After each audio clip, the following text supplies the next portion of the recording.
When we sit down with a cup of tea and think about Mahatma Gandhi, it is easy to picture the great man in his white dhoti, walking with a stick, leading a nation.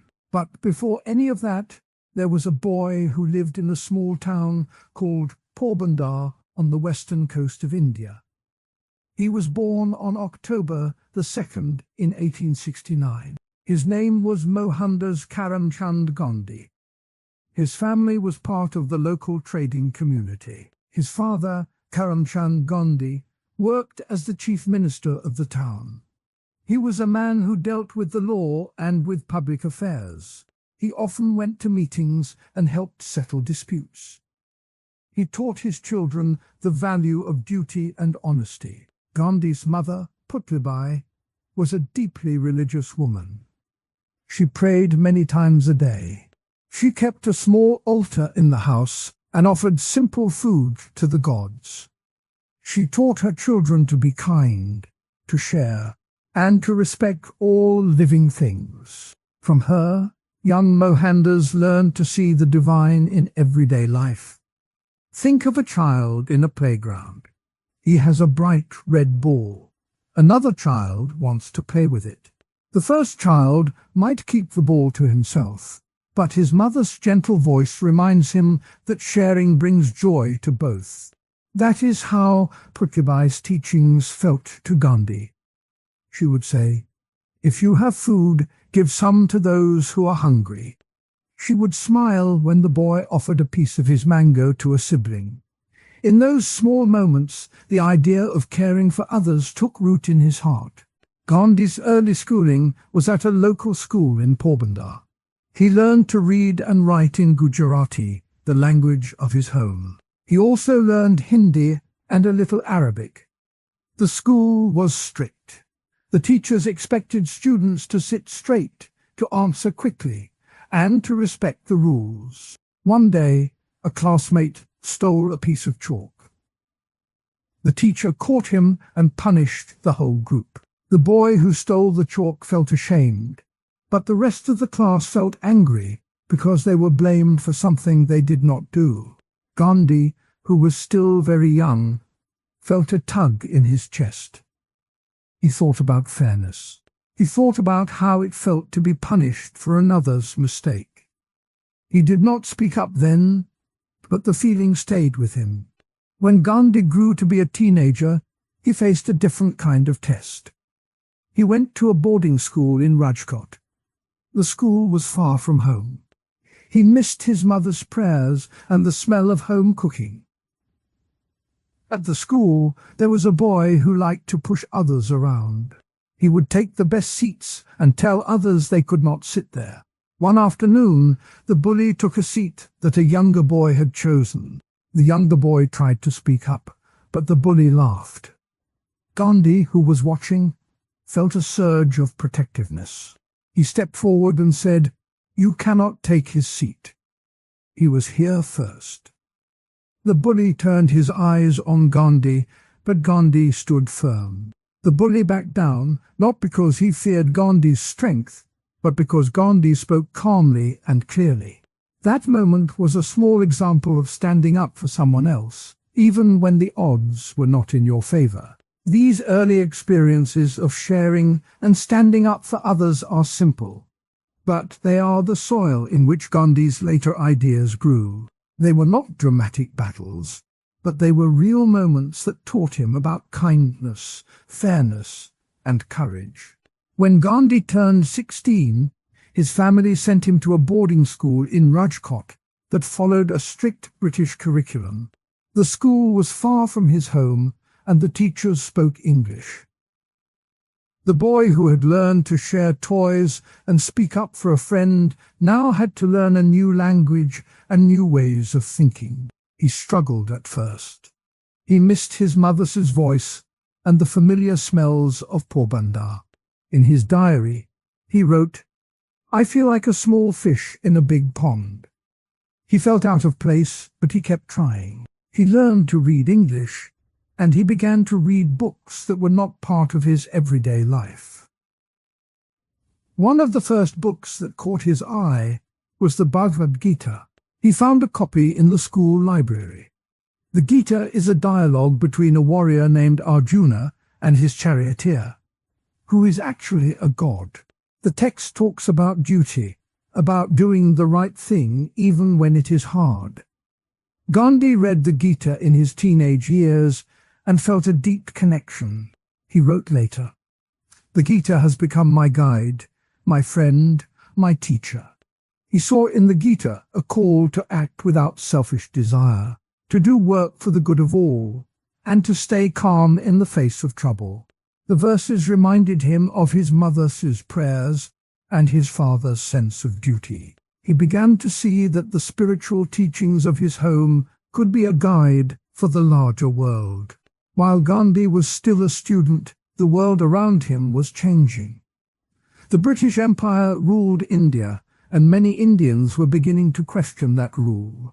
In his school, he heard about people in other parts of the world who were also fighting for rights. He read about the American abolitionist Henry David Thoreau, who wrote an essay called Civil Disobedience. Thoreau argued that people should not obey a law that is immoral. Gandhi read the essay and felt a spark. He thought, if a law hurts people, maybe I should not follow it.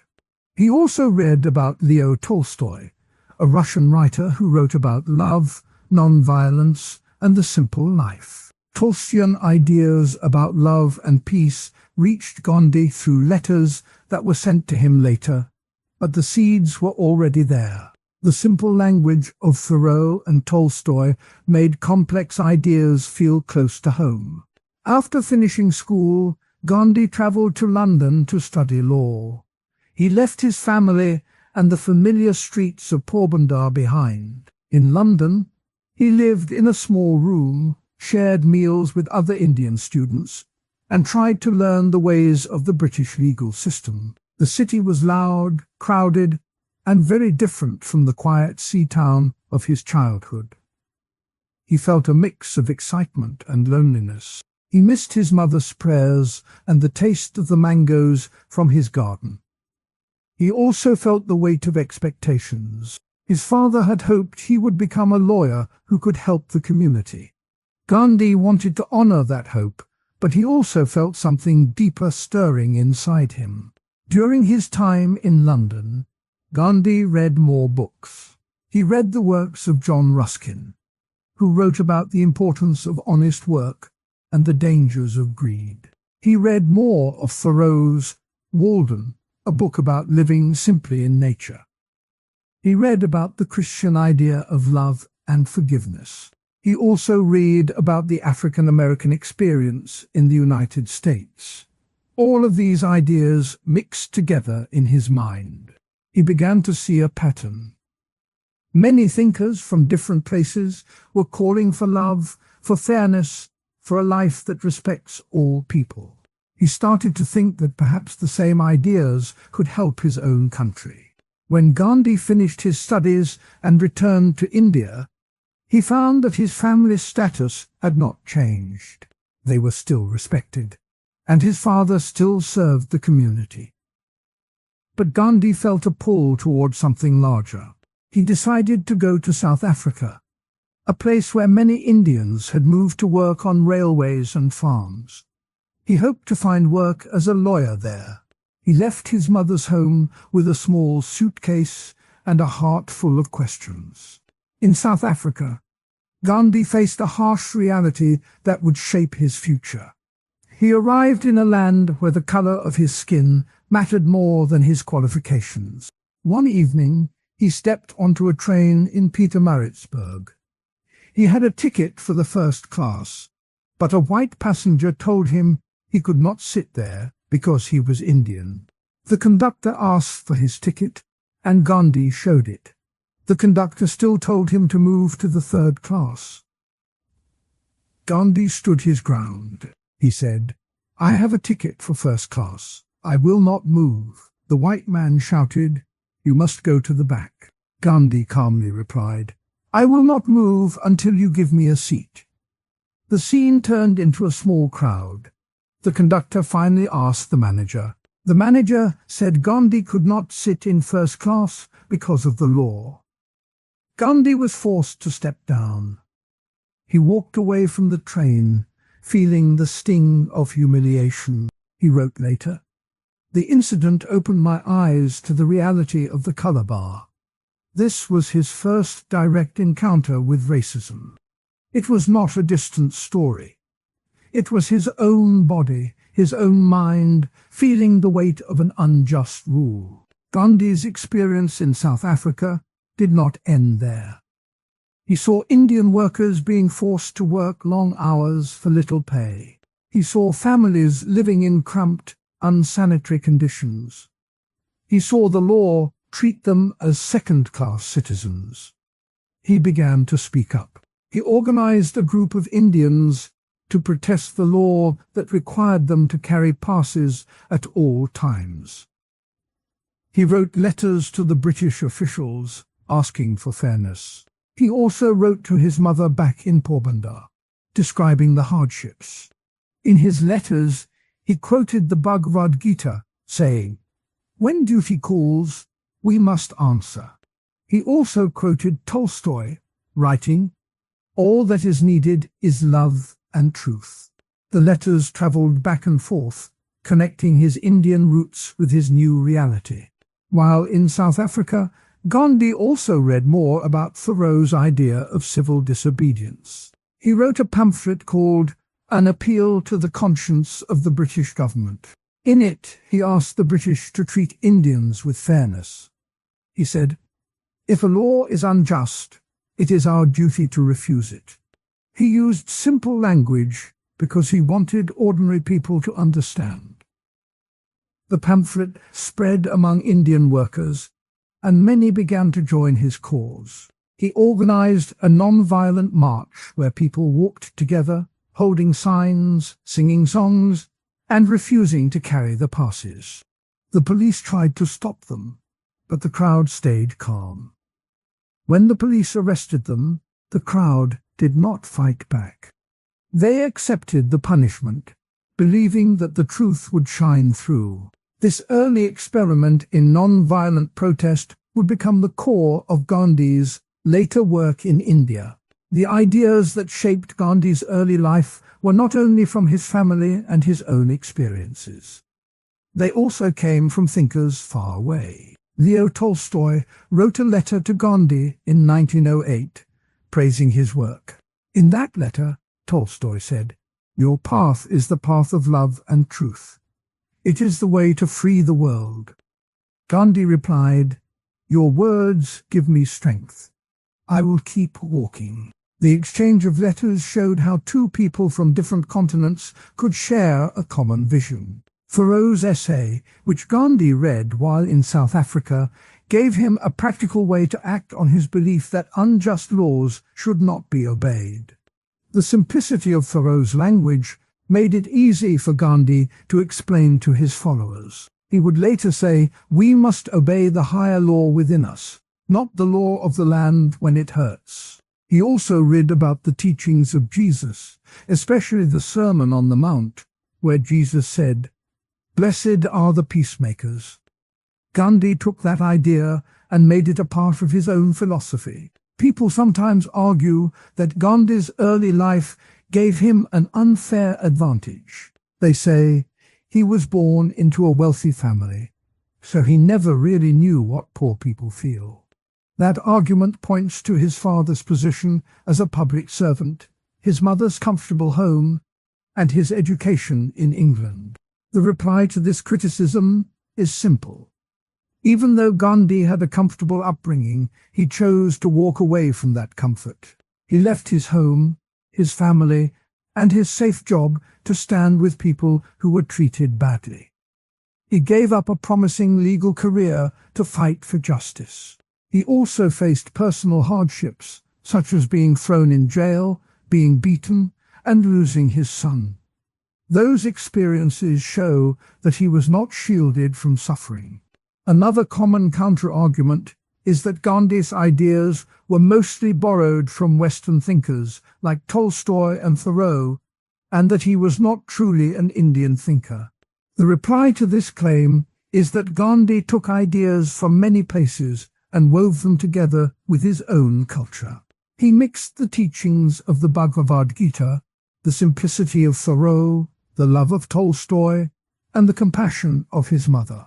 He did not copy. He blended. He also gave these ideas a new shape that fit the Indian context. For example, when he organized the Salt March, he used the ancient Indian practice of walking long distances as a way to protest a British tax. He turned a simple act of walking into a powerful statement. This shows that he was not just a follower of Western thought. He was a creator of a new path that respected his own roots. Gandhi's early life also included moments that showed how he learned to listen. One story from his teenage years tells of a time when he was walking home from school. He saw a group of boys teasing a smaller child. He could have laughed, but instead he stepped in and asked the older boys why they were being cruel. The older boys shrugged and said, "It is just a game." Gandhi replied, "If it hurts someone, it is not a game." The older boys stopped, and the smaller child smiled.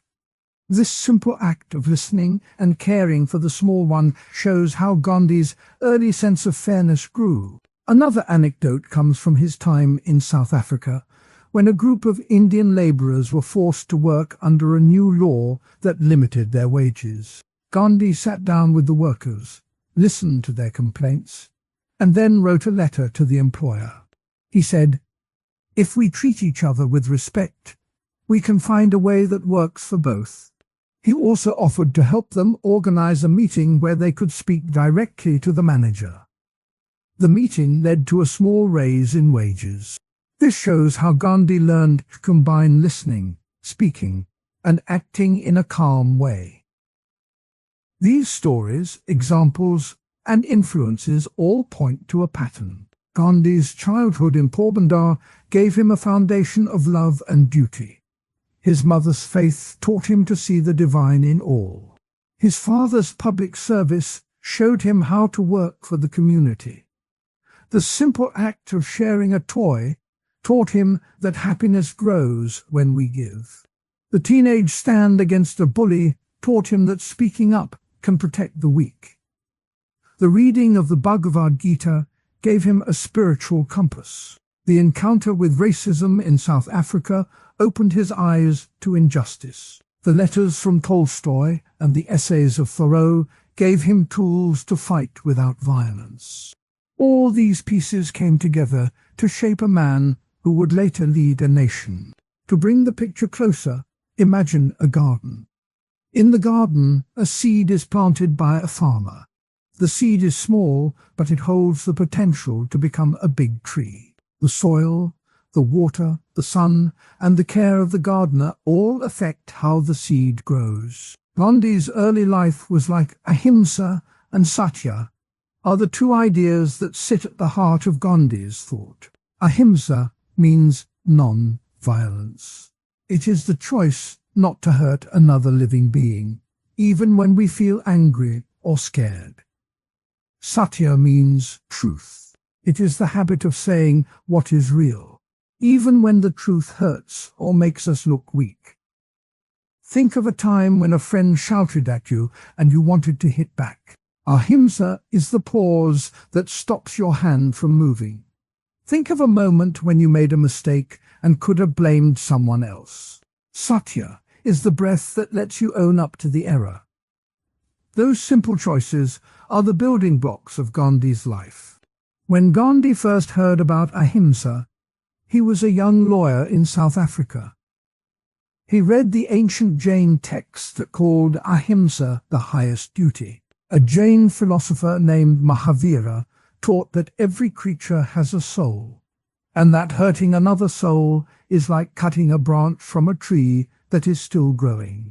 Gandhi took that idea and said that the same rule should guide how we act in politics.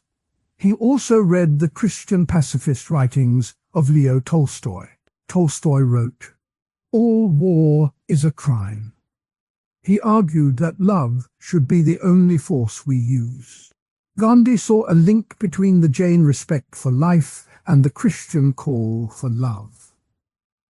He blended the two into a single practice that he called ahimsa. Satya, the second pillar, came to Gandhi in a different way. He grew up in a Hindu family that told stories about the god Rama, who never told a lie, even when a lie would have saved his life. In the Bhagavad Gita, Krishna tells Arjuna that truth is the path to freedom.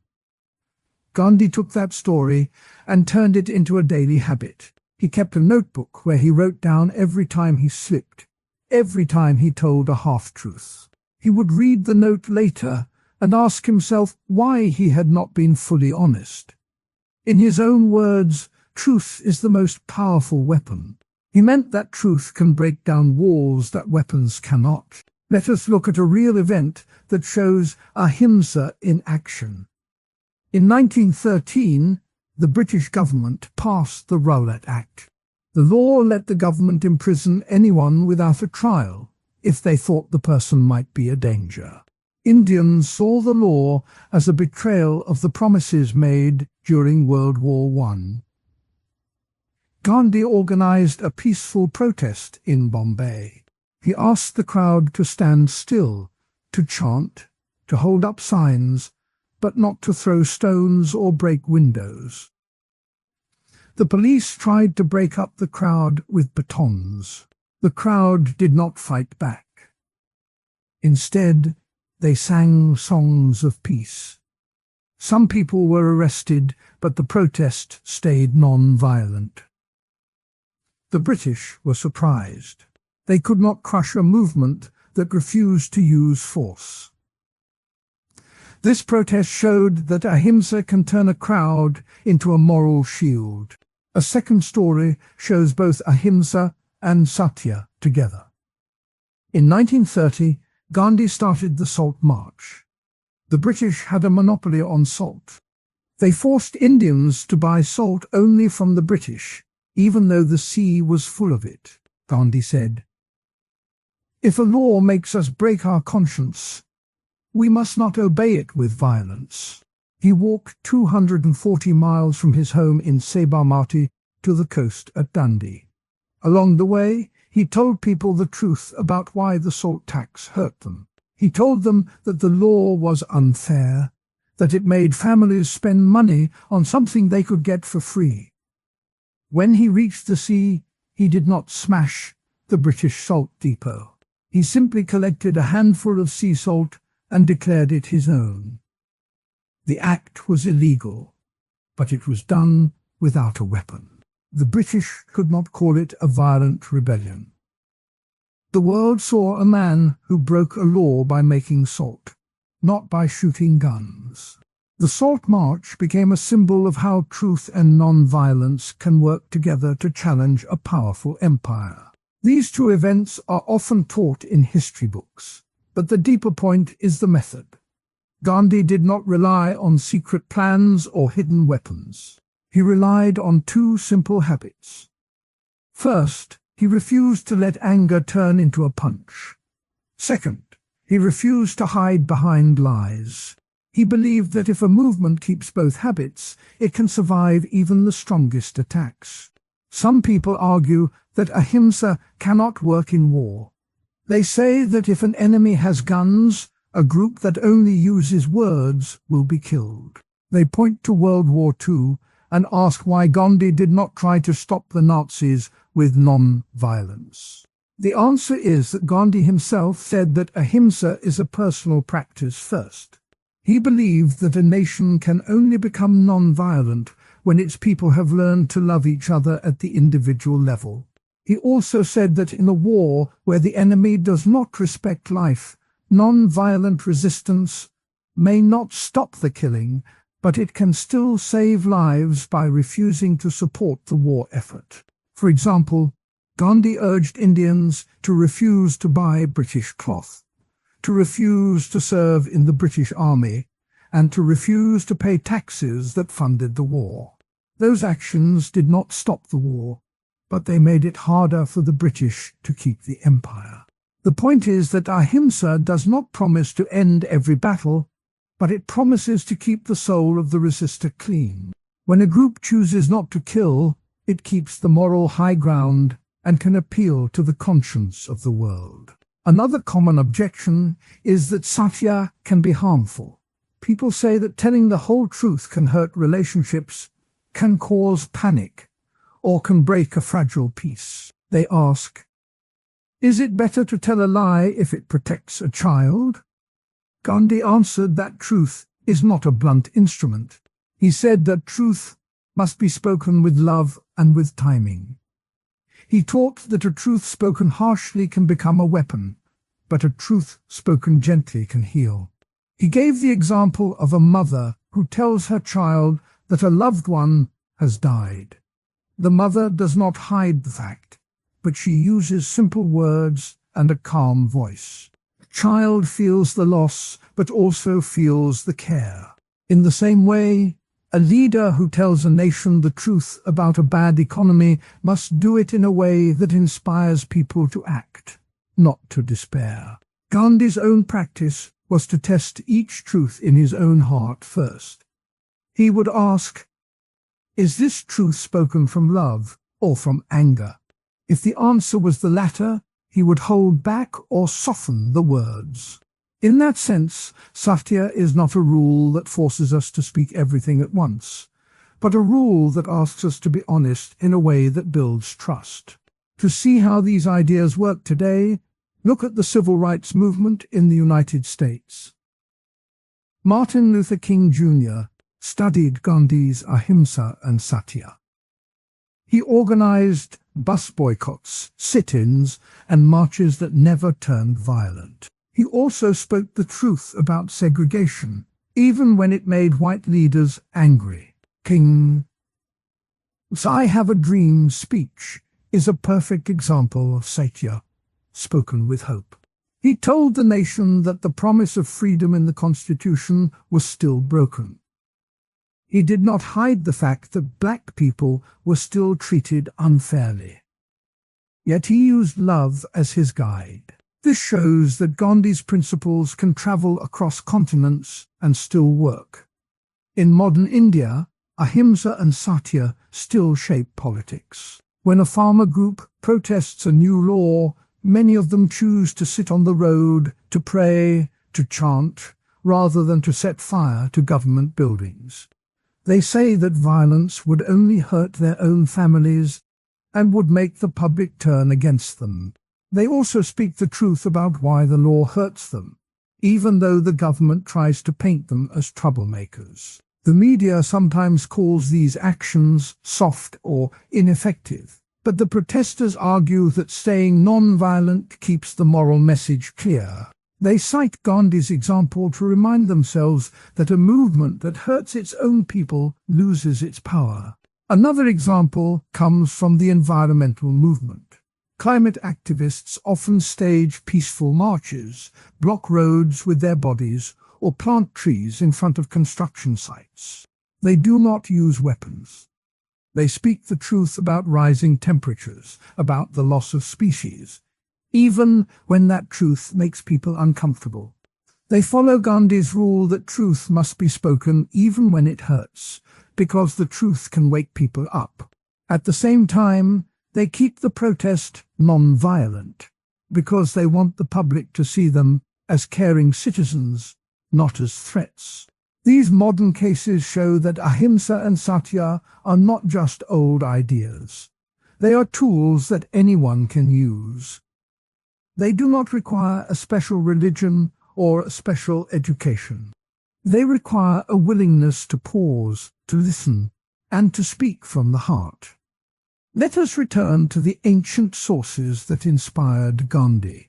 The Jain tradition, which dates back more than 2,000 years, holds ahimsa as the first of the 5 vows that monks take. A Jain text called the Tattvartha Sutra says, "The soul that harms another is bound by the same blood it spills." This simple line tells us that hurting others ties us to a cycle of pain. Gandhi took that line and turned it into a political strategy. He said that if a nation hurts its own people, it becomes bound to its own suffering. By refusing to hurt, a nation can break that cycle. Christian pacifists also gave Gandhi ideas. The early Quakers in England refused to fight in wars because they believed that God's love covered all people. A Quaker writer named William Penn wrote, "If we love our neighbor, we cannot raise a sword against him." Gandhi read these words while he was in South Africa, where he faced discrimination. He saw that love could be a shield as strong as any armor. He also read the Sermon on the Mount, where Jesus says, "Blessed are the peacemakers, for they shall be called children of God."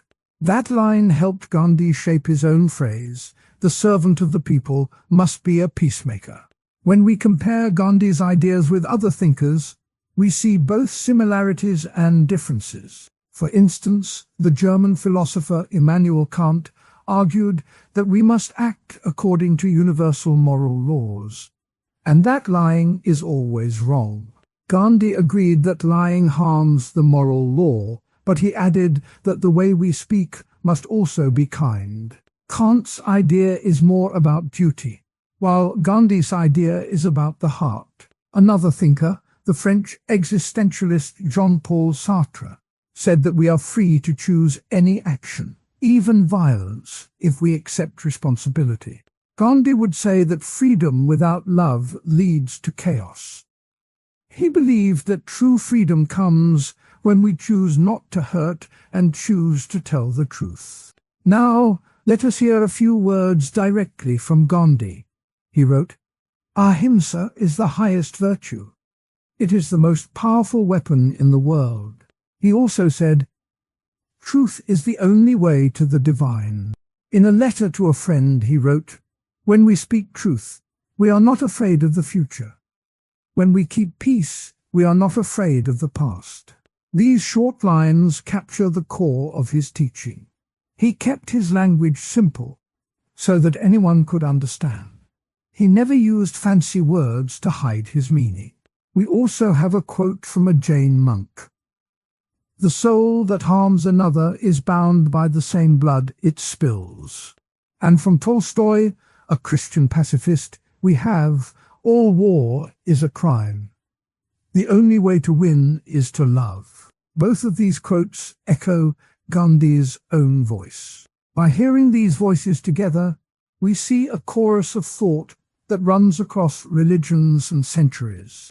In the next part of our series, we will look at satyagraha, the method Gandhi called truth force. Satyagraha is the practice of using ahimsa and satya together as a kind of pressure that can move a ruler without a weapon. When we study satyagraha, we will see how the two ideas we have just explored become a strategy. Keep that in mind as we move forward, because the stories of the Rowlatt protest and the Salt March are just the first steps on a longer road. To bring the ideas home, let us imagine a simple scene. You are at school and a classmate spreads a rumor that you cheated on a test. You feel angry. You could push the classmate, or you could shout a lie to clear your name. Ahimsa says, do not push. Satya says, do not lie. Instead, you walk up, you take a deep breath, and you calmly say, I did not cheat. I studied hard. You also ask the teacher to see your work. By staying calm and honest, you keep your own conscience clean, and you give the teacher a chance to see the truth. If you had hit the classmate, you would have broken ahimsa and created more conflict. If you had lied, you would have broken satya and lost trust. The simple choice you make each day is a practice of Gandhi's core principles. Let us try another everyday picture. Imagine you are at a grocery store and the cashier forgets to give you change. You could get angry and slam the counter, or you could quietly point out the mistake. Ahimsa tells you not to slam. Satya tells you to speak the truth about the missing change. By doing both, you keep the store calm and you get what you are owed. If you had used force, you would have caused a scene. If you had stayed silent, you would have lost money. The small act of non-violence and truth builds trust in the community. These tiny moments add up. When many people practice ahimsa and satya in daily life, the whole society becomes softer. People begin to expect honesty and peace. That expectation can become a powerful force when a big problem shows up, like a law that seems unfair.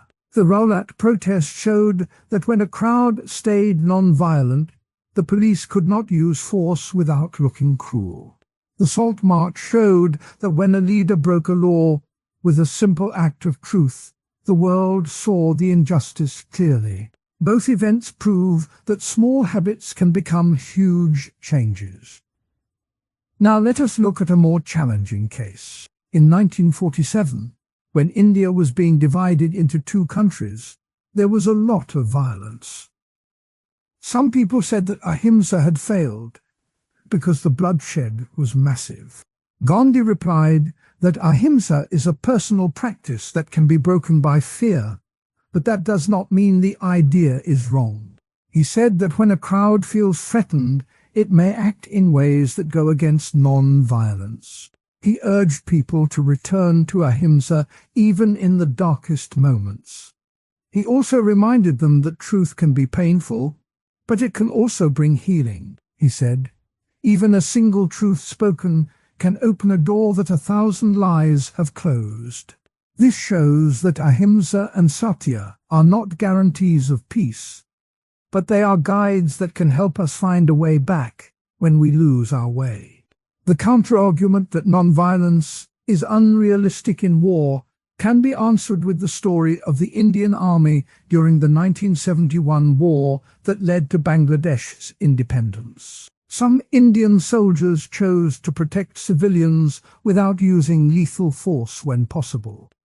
They used non-lethal means, such as negotiation and safe corridors, to keep civilians out of the fighting zones. While the war itself involved weapons, the conduct of those soldiers shows that even in armed conflict, the principle of minimizing harm can be applied.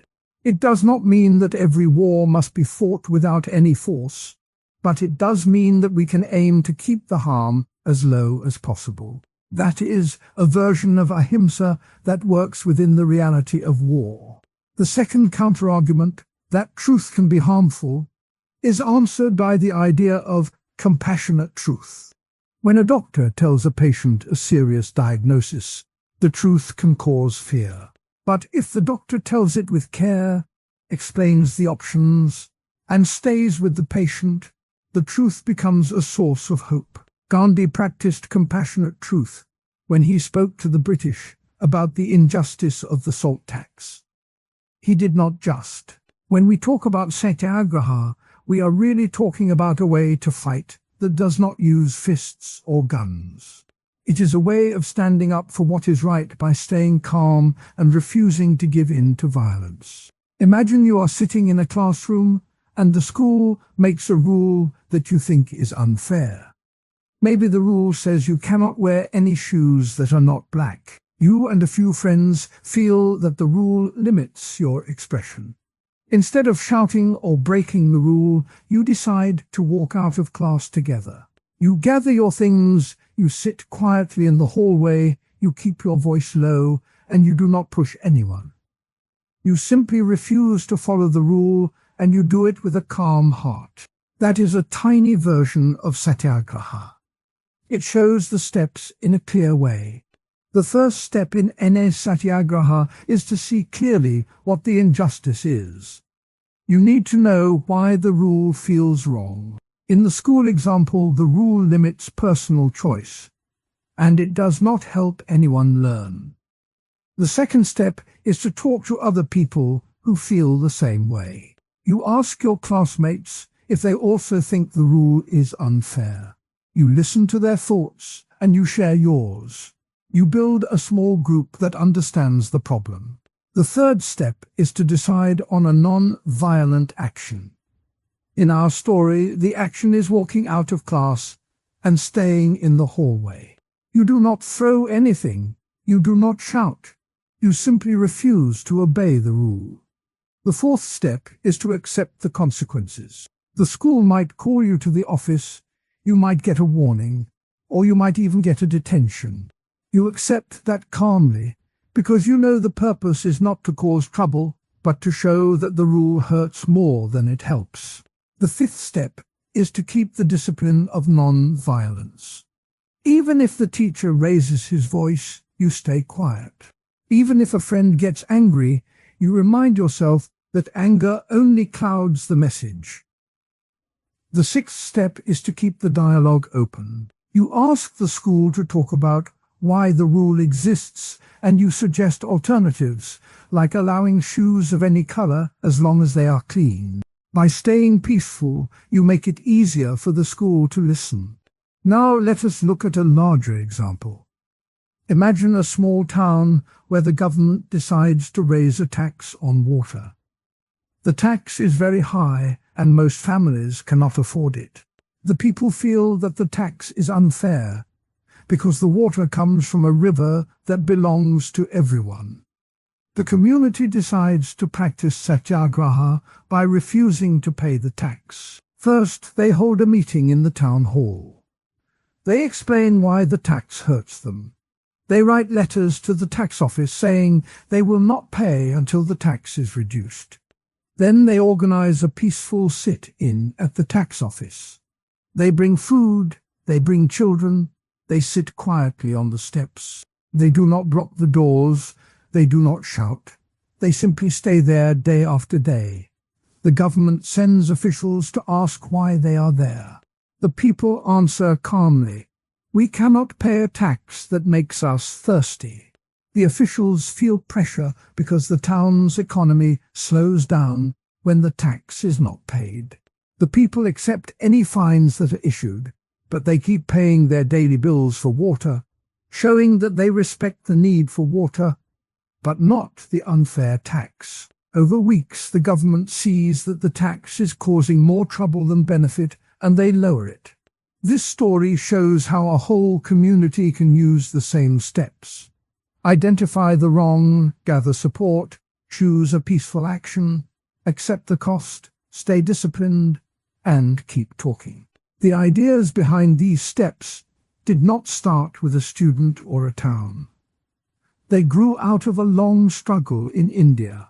In 1917, Gandhi went to a place called Champaran in the state of Bihar. The British owners of large farms forced the local farmers to grow a special kind of cotton called indigo. The farmers had to give most of the crop to the owners, and they were paid very little. The farmers were poor and could not afford to fight with weapons. Gandhi arrived, and first he listened to the farmers.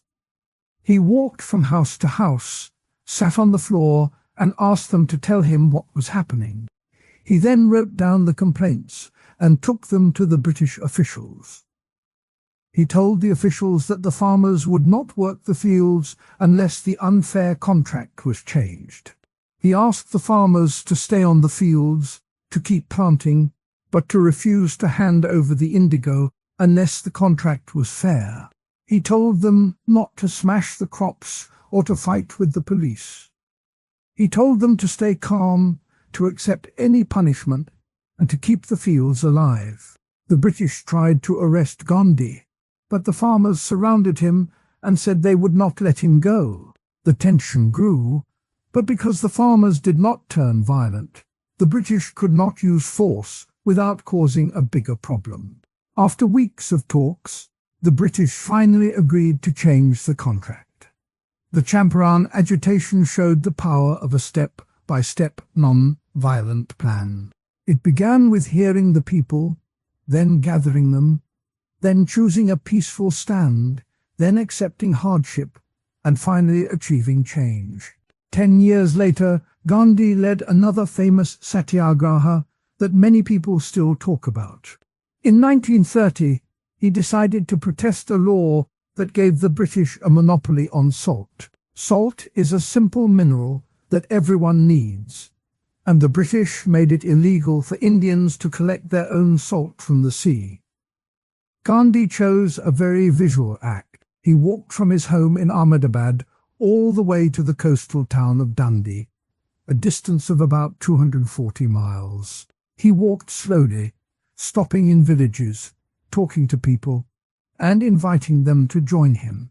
When he reached the sea, he picked up a handful of salt and declared that he was making his own. He did not break any law by using force. He simply broke the salt law by making his own salt. The act was simple, but it was powerful because it showed that a single person could defy an unjust rule without hurting anyone. The news spread quickly, and thousands of people across the country started making their own salt. The British tried to arrest Gandhi, but the movement had grown so large that the police could not stop everyone. The salt protest forced the British to rethink the salt tax, and it gave the Indian independence movement a huge boost. The Dandi Salt March is a clear example of the steps of satyagraha. See the injustice, gather people, choose a peaceful act, accept the risk of arrest, stay disciplined, and keep the conversation going. Both Champaran and Dandi show how non-violent resistance can work when the people stay calm and organized. But not everyone believes that satyagraha works in all cases. One common objection is that non-violent resistance only works when the oppressor feels guilty. The idea is that if the ruler does not have a conscience, they will not be moved by peaceful protest. To answer this, we can look at the community that refused to pay the water tax. The government officials were not necessarily feeling guilt.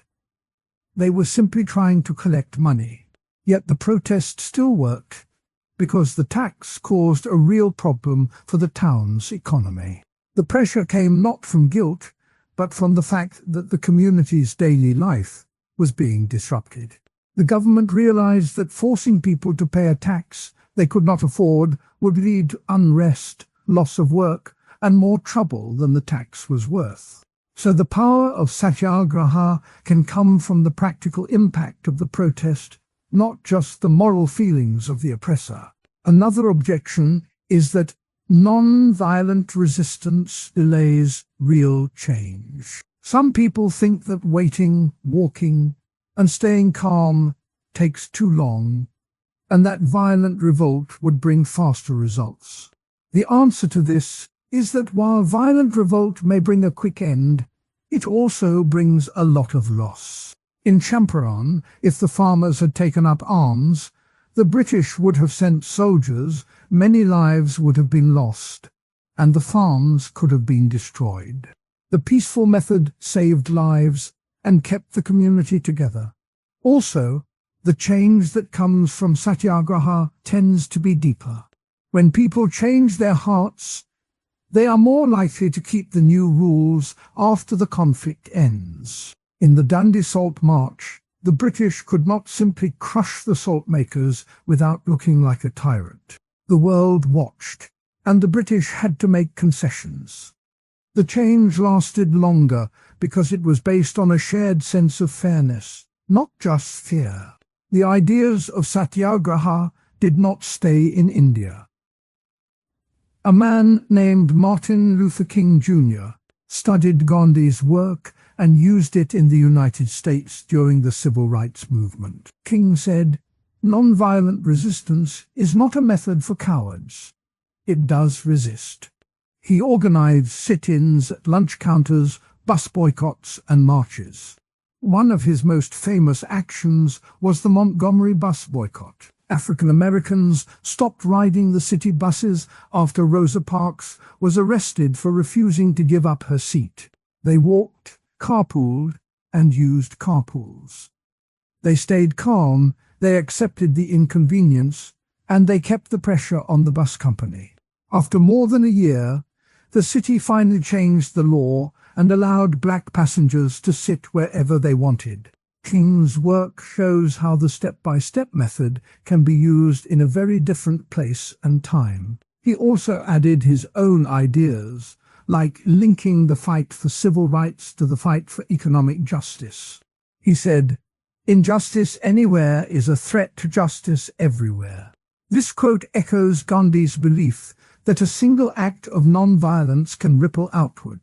When we look at the steps of satyagraha, we can also see how they match ideas from other thinkers. For example, the philosopher John Locke talked about natural rights, the idea that everyone has a right to life, liberty, and property. Satyagraha protects those rights by refusing to give them up.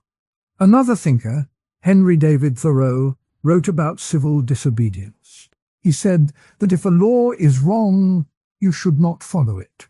Thoreau's essay inspired Gandhi, who took the idea further by adding the rule of non-violence. In both cases, the core idea is that individuals have a moral duty to stand up against unjust laws, but Gandhi added the extra layer that the stand must be peaceful. Let us go back to the student example for a moment. Imagine the school principal calls the students to his office. He asks why they left class. The students answer, "We think the shoe rule is unfair because it limits our expression and it does not help learning." The principal might say, "You can wear any shoes if they are clean." The students listen and accept the new rule. The whole episode shows how a small, calm protest can lead to a quick change. It also shows that the steps are easy to follow. You do not need a crowd of thousands, you just need a clear idea of what is wrong, a group of people who share that idea, a peaceful act, a willingness to accept the cost, and a steady conversation. In the community tax example, the people also followed the same steps, but on a larger scale. They first learned that the tax was harming families. They talked in town meetings, they wrote petitions, they organized a sit-in at the tax office, they accepted fines, and they kept the dialogue open. The government finally lowered the tax. The result was the same as in the school, a change that came from calm pressure. Now let us hear the words of Gandhi himself. He wrote, "Non-violence is the greatest force at the disposal of mankind. It is mightier than the mightiest weapon of destruction." He also said, "The weak can never forgive. Forgiveness is the attribute of the strong." These quotes remind us that the power of satyagraha does not come from physical strength, but from inner strength. When we stay calm, we show that we are not scared of the oppressor's power. We show that we are willing to endure hardship for a higher goal. Martin Luther King Jr. also gave a powerful line. "The arc of the moral universe is long, but it bends toward justice." He meant that even if change is slow, the right side will eventually win if we keep pressing peacefully. This idea matches Gandhi's belief that patience and persistence are part of the method. Another quote that fits well is from the Chinese philosopher Confucius, who said, "When the heart is at peace, the world is at peace, the world is at peace." This shows that inner calm helps to keep the protest from turning into anger. By staying calm, the protester can keep the focus on the injustice rather than on personal rage. There are also modern interpretations of satyagraha. In recent years, activists have used the internet to organize peaceful protests. For example, a group of students at a university might start an online petition to stop a campus building that would destroy a historic garden. They gather signatures, they hold a quiet sit-in in the lobby, they accept any warnings from the administration, and they keep talking with the university board. The online world spreads their story, and the university decides to redesign the building to keep the garden. The steps are the same, only the tools have changed. The core idea remains. Identify, gather, act peacefully, accept consequences, stay disciplined, and keep the conversation alive. A different modern case is the movement for climate justice. In many cities, people have organized climate strikes. Students leave school on Fridays to walk to a city square and hold signs. They do not block traffic with violence. They simply stand together, chant, and speak to the media. When police try to move them, they stay calm. They do not push. They accept the fine if it comes. Their peaceful presence forces city leaders to talk about clean energy. The method mirrors Gandhi's steps, showing that the technique works across issues, from school rules to global climate policy. Let us also remember another historical anecdote that shows the power of patience. In 1942, during World War II, the British government asked Indians to support the war effort. Gandhi launched a Quit India movement, telling people to stop cooperating with the British. Many people were arrested, but the movement stayed non-violent. The British could not imprison the whole nation, and the pressure built up. After the war, the British decided to leave India. Quit India movement shows how a peaceful, persistent stand can lead to a big political shift, even when the oppressor is a powerful empire. A second anecdote comes from South Africa, where Gandhi first tried satyagraha in the early 1900s. He was a lawyer for the Indian community there and faced a law that required Indians to carry a special pass. Gandhi organized a campaign where Indians would not carry the passes, they would stay at home, they would accept any arrests, and they would keep a calm demeanor. The British authorities found it hard to imprison large numbers of peaceful people without looking cruel. After a few years, the pass law was softened. This early experiment shows that the method works even in a different colonial context. When we think about the steps, it helps to picture them as a ladder. The first rung is seeing the problem. The second rung is talking to others. The third rung is picking a peaceful act. The fourth rung is being ready for any penalty. The fifth rung is staying calm. And the sixth rung is keeping the dialogue open. Each rung supports the next. If you miss a rung, the ladder can wobble.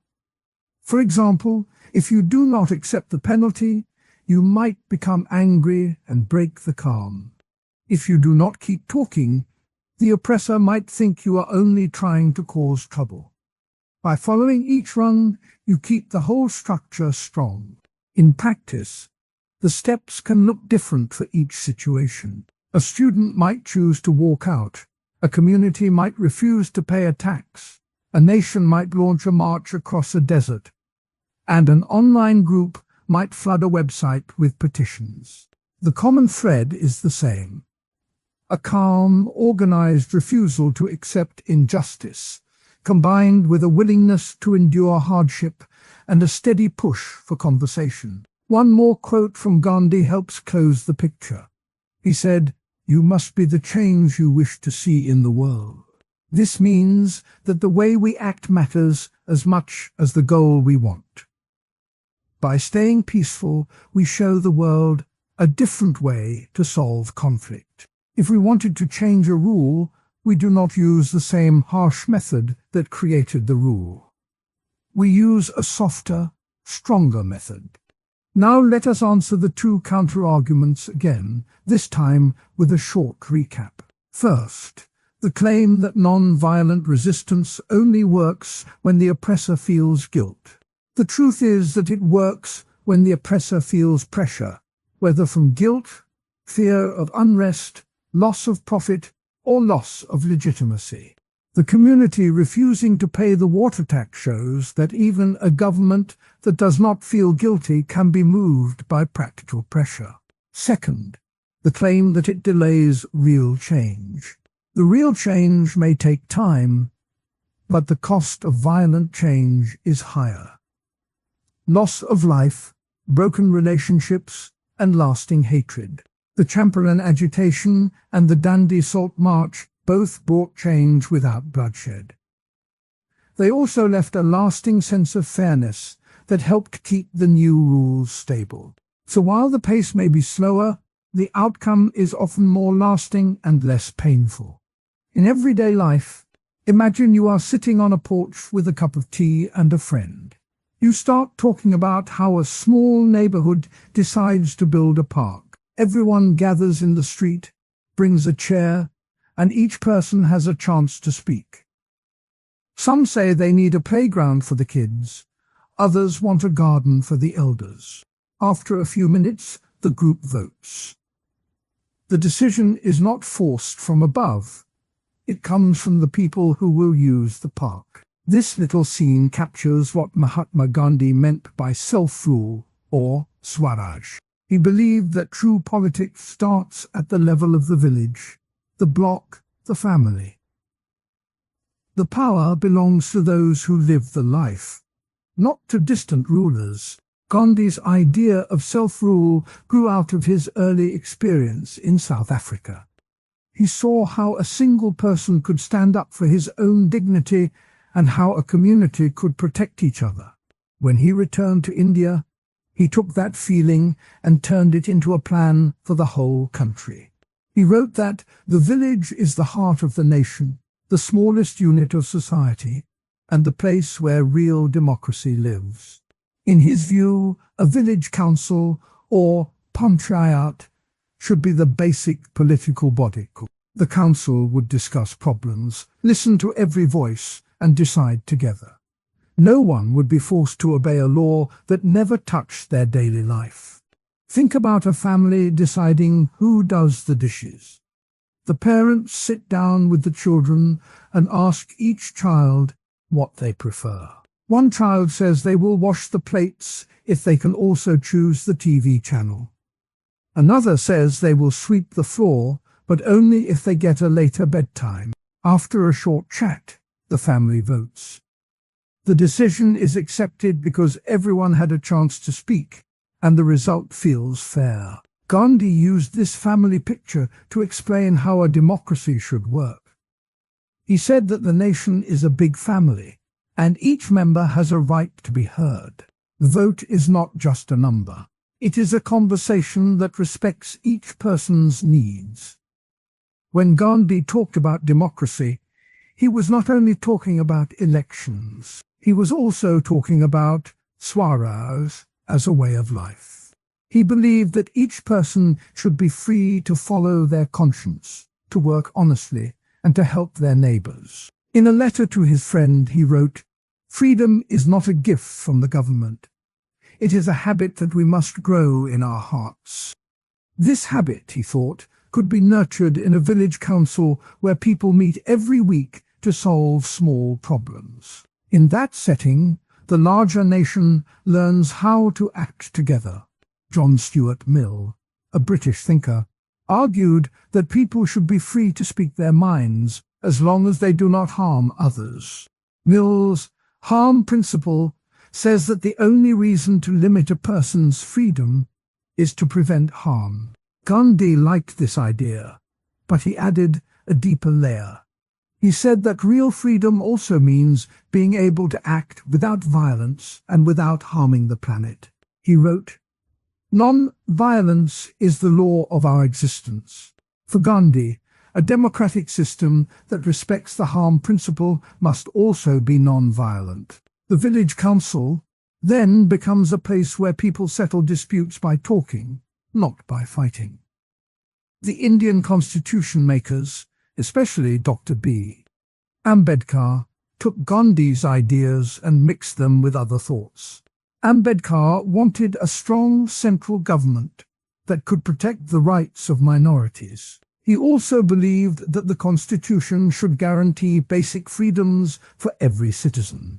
In the preamble, the constitution says India is a sovereign, socialist, secular, democratic republic. The word sovereign echoes Gandhi's call for self-rule, while democratic reflects his belief in the power of the people. The framers built a system of elected representatives, but they also kept room for local bodies, like panchayats, to make decisions close to the people. This mix shows how Gandhi's ideas still shape Indian politics today.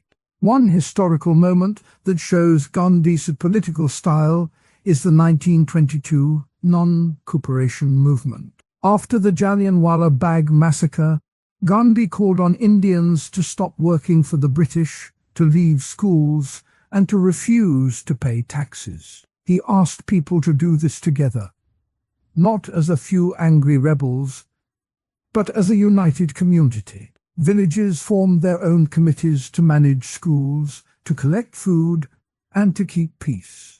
The movement showed that a whole nation could act like a big neighborhood meeting, each village deciding its own path while staying linked to the larger goal of independence. The British could not crush a movement that was rooted in everyday life. Another key event is the 1942 Quit India call. During World War I, the British asked India to help the war effort. Gandhi said that if the British wanted Indian soldiers, they first had to give India its freedom. He told the people to speak truth to power and to stop cooperating with the colonial government. Again, the call was not just a speech. It turned into a series of local actions.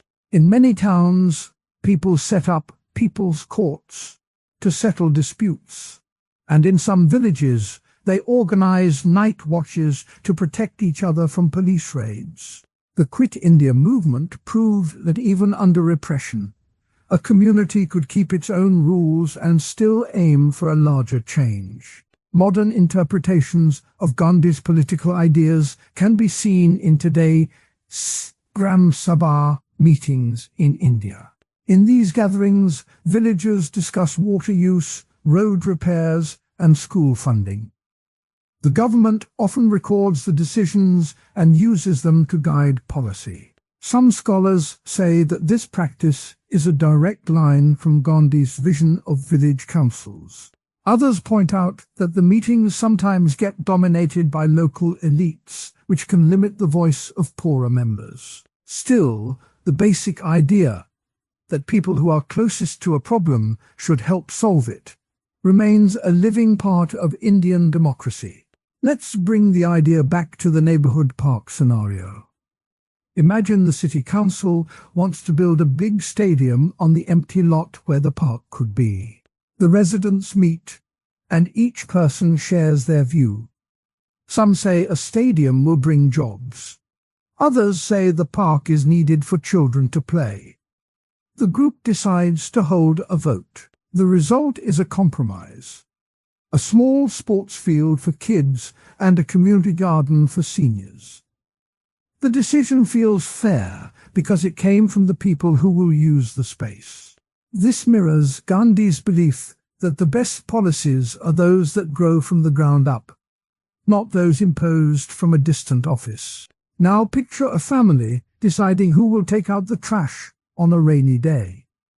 The teenager says they will do it if they can stay up later. The younger sibling says they will help if they get extra pocket money. The parents listen, ask questions, and then the family votes. The teenager takes out the trash and gets the later bedtime, while the younger sibling helps with the dishes and earns the pocket money. The family stays happy because each person's wish was heard and considered. Gandhi used such everyday choices to illustrate how a democracy should work. By listening, by compromising, and by making sure every voice matters. There are critics who say Gandhi's vision is too idealistic for a modern nation. They argue that in a country of over 1 billion people, you cannot expect every village to run its own council and still keep the country united. They point out that large projects like highways, power plants, and internet networks need central planning. In response, one can say that Gandhi never meant to reject all central authority. He recognized that some things need coordination at a higher level, but he insisted that the central government should listen to the local bodies. He wrote, "The power of the people must be the source of all power." In practice, this means that central plans should be shaped by the feedback from villages, not the other way around. The modern Indian system, with its mix of national ministries and local panchayats, tries to follow that balance. Another criticism says that Gandhi's focus on village life can ignore the rights of minorities. A village council made up mostly of one community might overlook the needs of a small religious or linguistic group living there. Critics claim this could lead to oppression of those minorities. Gandhi answered a similar worry when he said that the soul of democracy is the respect for all. He believed that a true village council must include every voice, even the quiet ones. He also warned that any system that silences a minority is not democracy at all. Today, the Indian Constitution protects minority rights through reserved seats in local bodies and laws against discrimination. While the system is not perfect, it shows an effort to blend Gandhi's inclusive ideal with practical safeguards. Let's hear a direct quote from Gandhi that sums up his political thought. He wrote in his essay, "Swaraj is my birthright." Swaraj means self-control. It means self-governance. It means the ability of a man to govern himself, to keep his mind, body, and actions under his own control. This line tells us that for Gandhi, politics is not just about voting. It is about each person learning to act responsibly. When a person can control themselves, they can also respect others, and the community can work together without force. Another powerful line comes from his speech at the All India Congress in 1930. A nation that does not respect the rights of its minorities cannot claim to be free. This shows that Gandhi was aware of the danger of ignoring minority voices. He tried to weave that awareness into his idea of village councils, insisting that every council must have a seat for those who are not part of the majority. The ideas of John Stuart Mill also appear when we look at the modern debate on free speech. Mill said that if all mankind minus one were of one opinion, mankind would be no more justified in silencing that one person. Gandhi agreed that even a single voice matters. In a village meeting, a shy person may speak up about a problem that no one else sees. The group must listen, because that voice could protect the whole village from a hidden danger. This respect for the minority voice is a thread that runs from Mill, through Gandhi, to today's laws about free expression. When we look at the Indian Constitution, we see a concrete example of how Gandhi's ideas have been turned into law. Article 40 of the Constitution says that the state shall organize village panchayats and endow them with powers of self-government. This article is a direct nod to Gandhi's belief that the village is the foundation of democracy. The Constitution also includes a schedule that reserves seats for scheduled castes, scheduled tribes, and women in local bodies.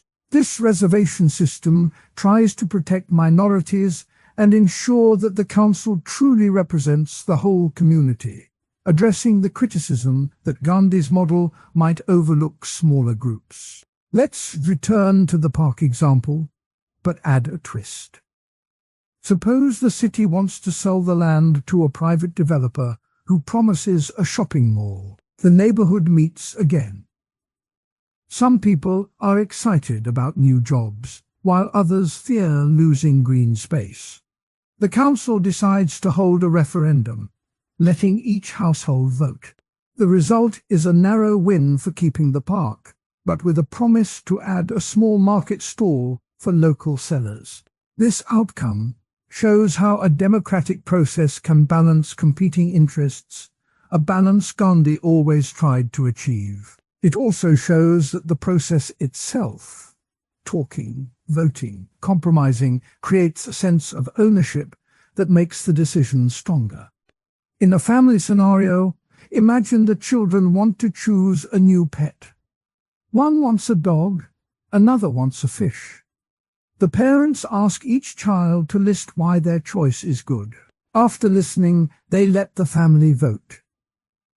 The result is a fish, because the family agrees that a fish fits their apartment size and schedule.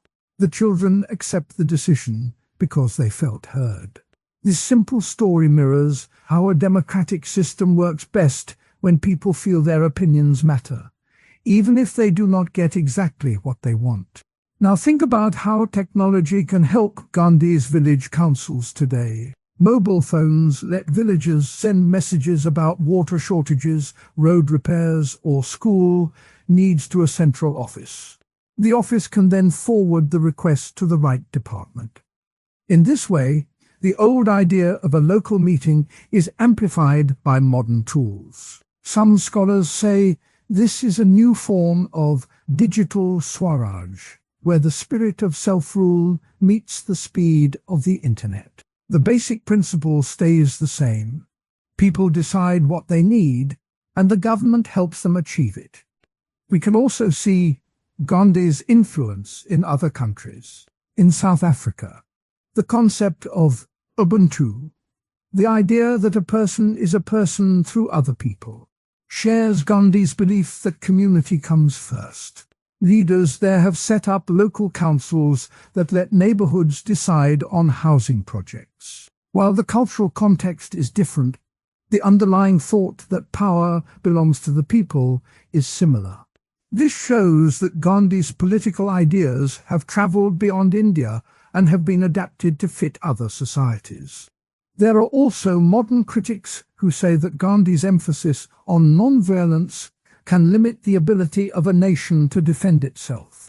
They argue that if a country faces an aggressive neighbor, it must be ready to use force. Gandhi replied to a similar question during the 1930s, saying, "If we give up non-violence, we give up the very soul of our freedom." He believed that true strength comes from moral power, not from weapons. In today's world, many nations keep a defense force, but also work on diplomatic ways to solve disputes, trying to balance security with the desire for peace. This balance reflects Gandhi's attempt to keep non-violence at the heart of politics while recognizing the reality of threats. Another modern worry is that village councils might become slow to act on urgent problems like climate change.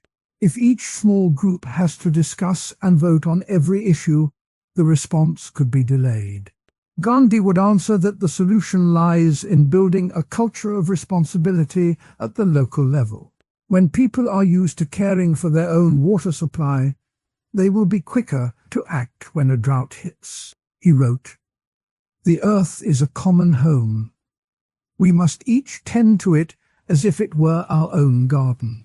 By making people feel ownership, the system can actually speed up action, because the people who notice a problem first are also the ones who can fix it.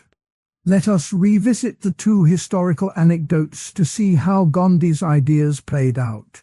In 1922, after the non-cooperation movement, the British arrested Gandhi and many leaders. The villagers, however, kept their local committees alive. They organized school lessons, held prayer meetings, and shared food with the families of those in jail. This showed that even when the central leader was taken away, the idea of self-rule kept the movement alive. The people did not wait for a top-down command. They acted on their own. This is a powerful example of how a strong local network can sustain a larger cause.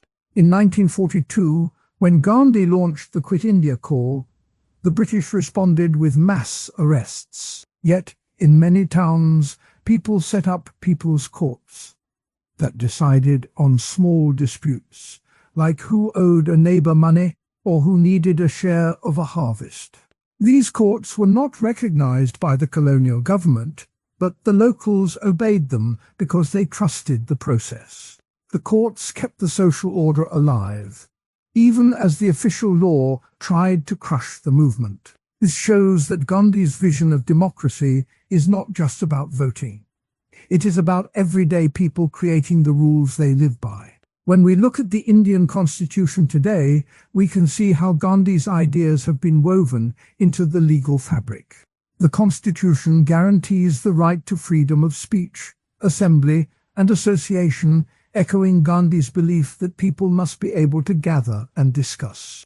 It also gives states the power to create local bodies that can make laws on matters like agriculture, health, and education. This division of power reflects Gandhi's call for a strong village council system that works alongside a national government.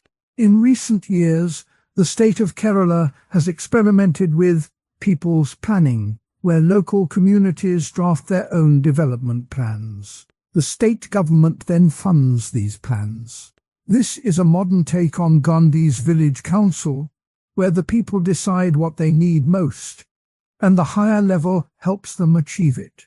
The results have been better health outcomes and higher literacy rates in those areas.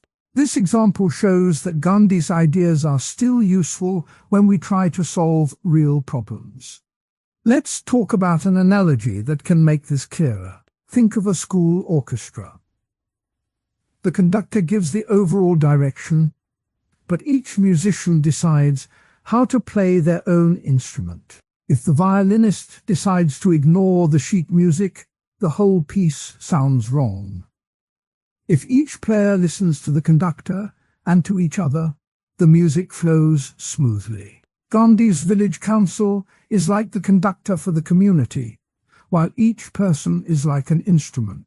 The conductor does not force the violinist to play a certain note. He guides the group so that every note fits together. In a democracy, the national government is the conductor.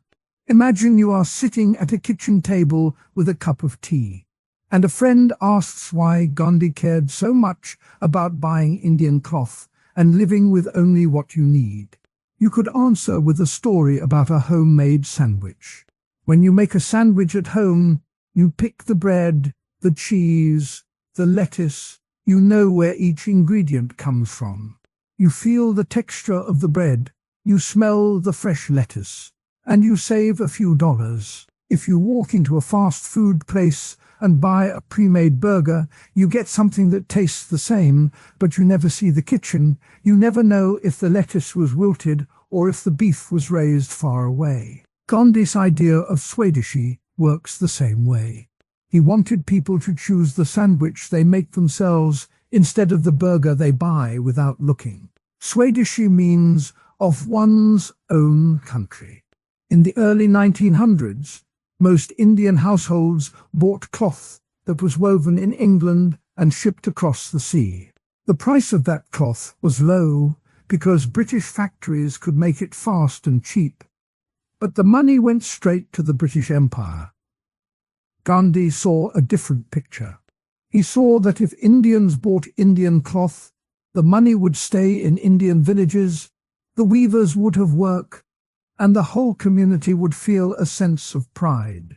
He called this self-reliance, a word that sounds big but simply means being able to take care of yourself without needing help from far away. The roots of this idea go back before Gandhi. Henry David Thoreau, an American writer who lived by a pond, wrote in 1849 that the mass of men lead lives of quiet desperation. He also said, if a man does not keep pace with his companions, perhaps it is because he hears a different drummer. Thoreau's call to live simply, to make your own food, to own fewer things, is a clear echo of what Gandhi later taught. Both men believe that when you own less, you can think more clearly and act more freely. When Gandhi first spoke about Swadeshi, he was not just talking about cloth. He was talking about a whole way of life. He wanted people to look at what they bought, who made it, and how it affected the community. He imagined a village where the loom was as common as the kitchen stove, where every family could spin its own thread and weave its own cloth. In that picture, the loom is not a fancy machine. It is a tool that brings people together, just like a shared garden does. The first big test of this idea came in 1905. The British government raised the price of salt, a basic need, to make Indians pay more for something they could not live without. Gandhi responded by calling for a boycott of British cloth. He asked people to stop buying any fabric that came from England. In the town of Calcutta, shopkeepers began to close their doors to British goods. In villages, women gathered to spin cotton on simple wooden spindles, turning raw fibers into yarn. The sound of spinning filled the air, and the scent of fresh cotton replaced the smell of imported cloth. Within weeks, the boycott spread across the country. It was not just an economic move. It was a statement that Indians would not let their lives be dictated by a foreign power. The boycott was a living example of Swadeshi. It showed that a group of ordinary people could change the flow of money, could give work to local weavers, and could feel a sense of ownership over what they wore.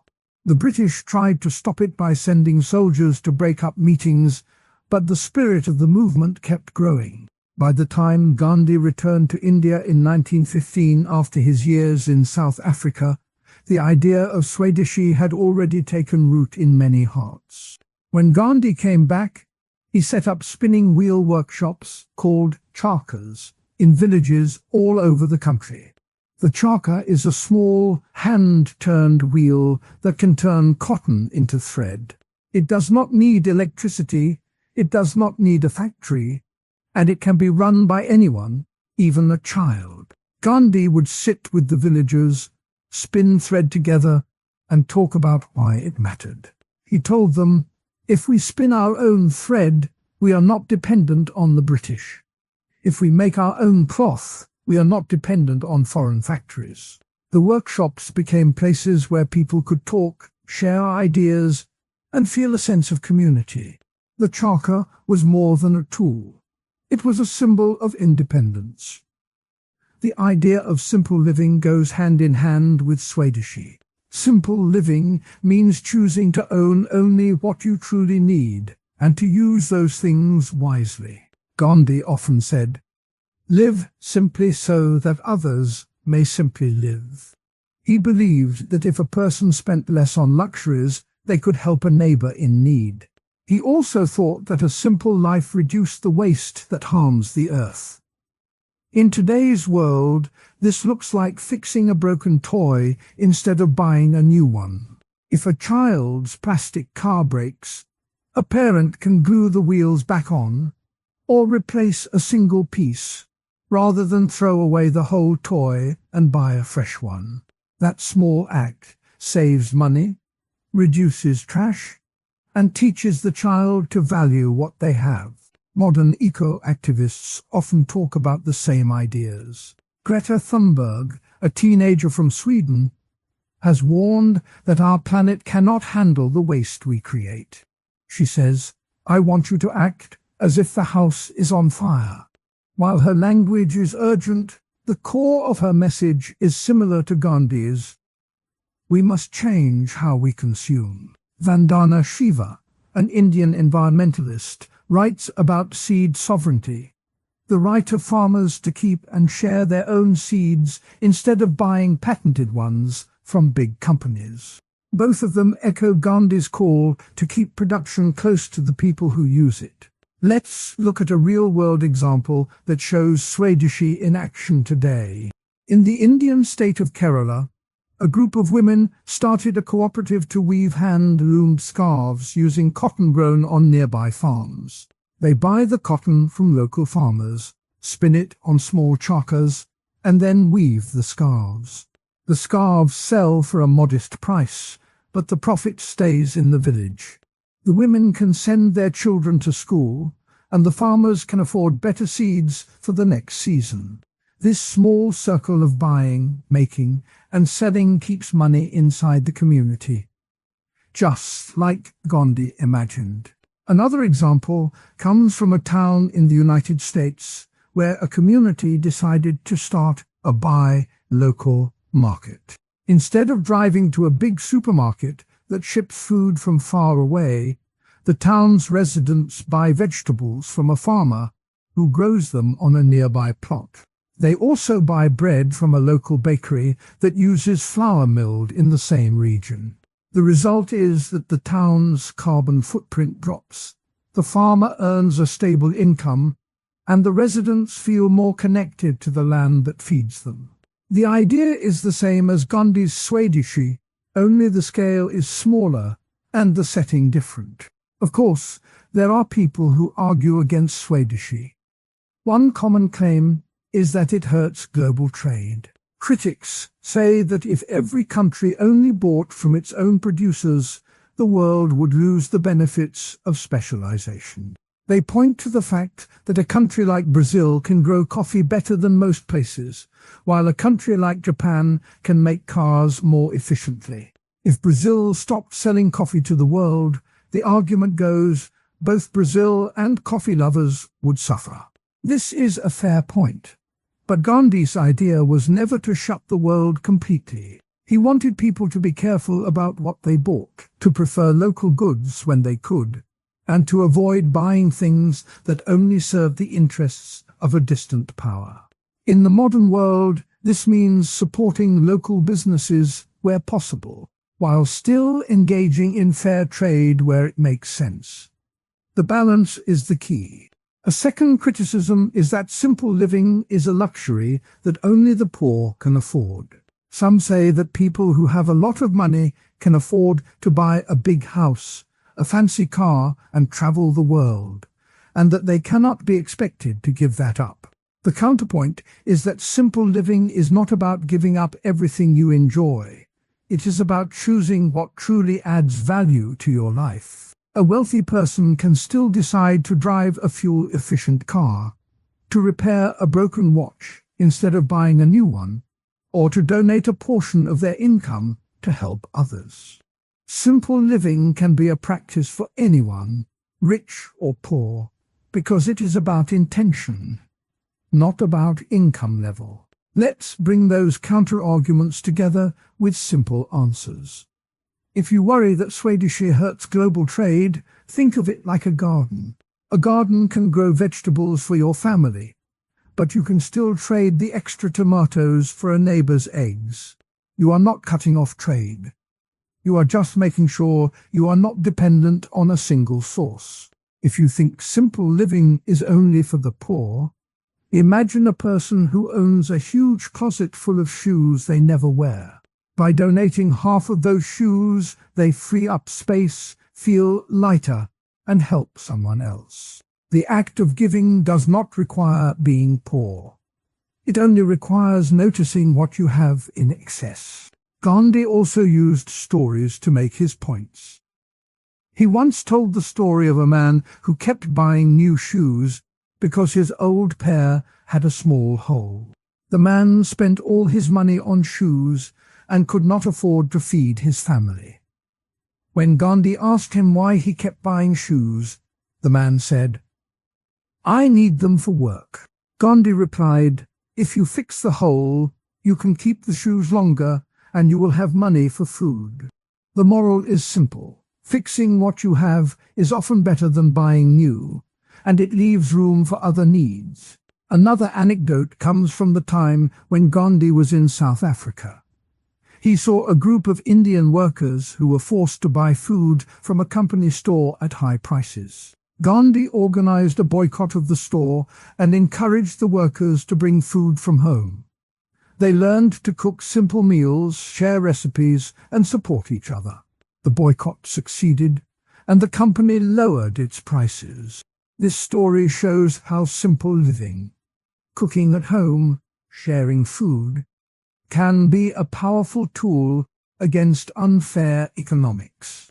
In modern terms, the idea of fixing a broken toy can be seen in the repair movement. Many people now bring broken phones to repair cafes, where volunteers help them replace a cracked screen or a dead battery. This not only saves money, but also reduces electronic waste that ends up in landfills. The repair movement is a direct descendant of Gandhi's belief that we should keep what we have in use as long as possible, rather than constantly buying new.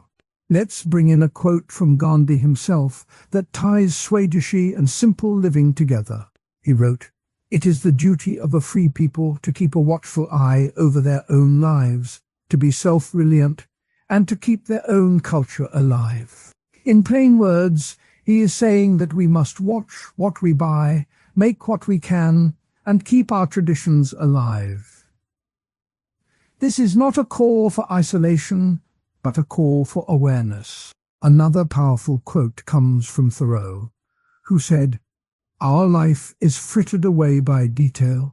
Simplify, simplify." Gandhi echoed this when he said, "There is more to life than increasing its speed." Both men remind us that when we rush to buy the newest thing, we lose the chance to appreciate what we already have. When we think about Swadeshan ideas in today's world, we can see them in the rise of maker culture.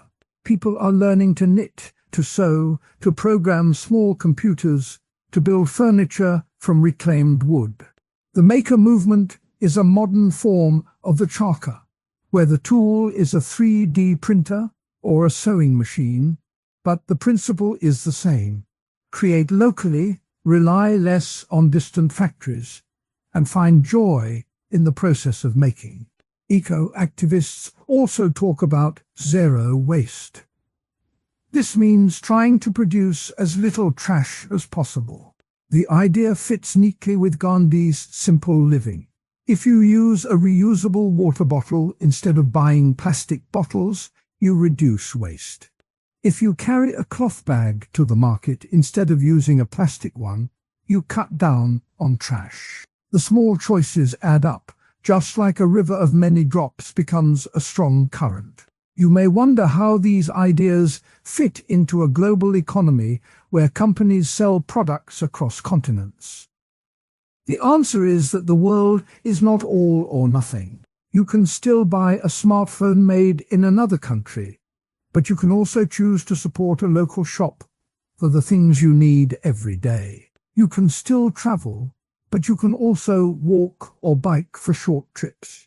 The balance is personal, and it is guided by the same principle Gandhi taught. Be aware of where your money goes and how it affects others. Let's look at another historical story that shows the power of Swadeshi. In 1919, after the Jallianwala Bagh massacre, a wave of anger swept across India. Gandhi called for a non-cooperation movement, which included refusing to pay taxes, refusing to attend British schools, and refusing to use British courts. As part of this, many people stopped buying British goods altogether. In the city of Bombay, a large number of shops closed their doors to British imports. The local market for Indian textiles swelled, and many weavers who had been on the brink of poverty found work. This episode shows how a political protest can also be an economic one, and how a community can rally around local production when it feels threatened. In the same vein, the spinning wheel workshops of 1915 were not just about making cloth. They were about creating a sense of dignity. When a woman learned to spin her own yarn, she felt she could contribute to her family's income. She no longer had to rely on a distant factory that paid her a pittance. She could sell the fabric she made at a fair price, and the money stayed in her household. This empowerment was a key part of Gandhi's vision. Simple living was not about poverty, but about freedom from exploitation. Modern economists sometimes call this local multiplier effect. It means that when you spend money at a local business, that business can pay its workers, who then spend their wages at other local businesses, and so on. The effect multiplies, creating more jobs and more wealth within the community. This is exactly what Gandhi hoped for with Swadeshi. By keeping money circulating locally, you build a stronger, more resilient economy. Now, let's address the claim that simple living is a luxury for the poor. The truth is that both rich and poor can practice simplicity. but they do it in different ways.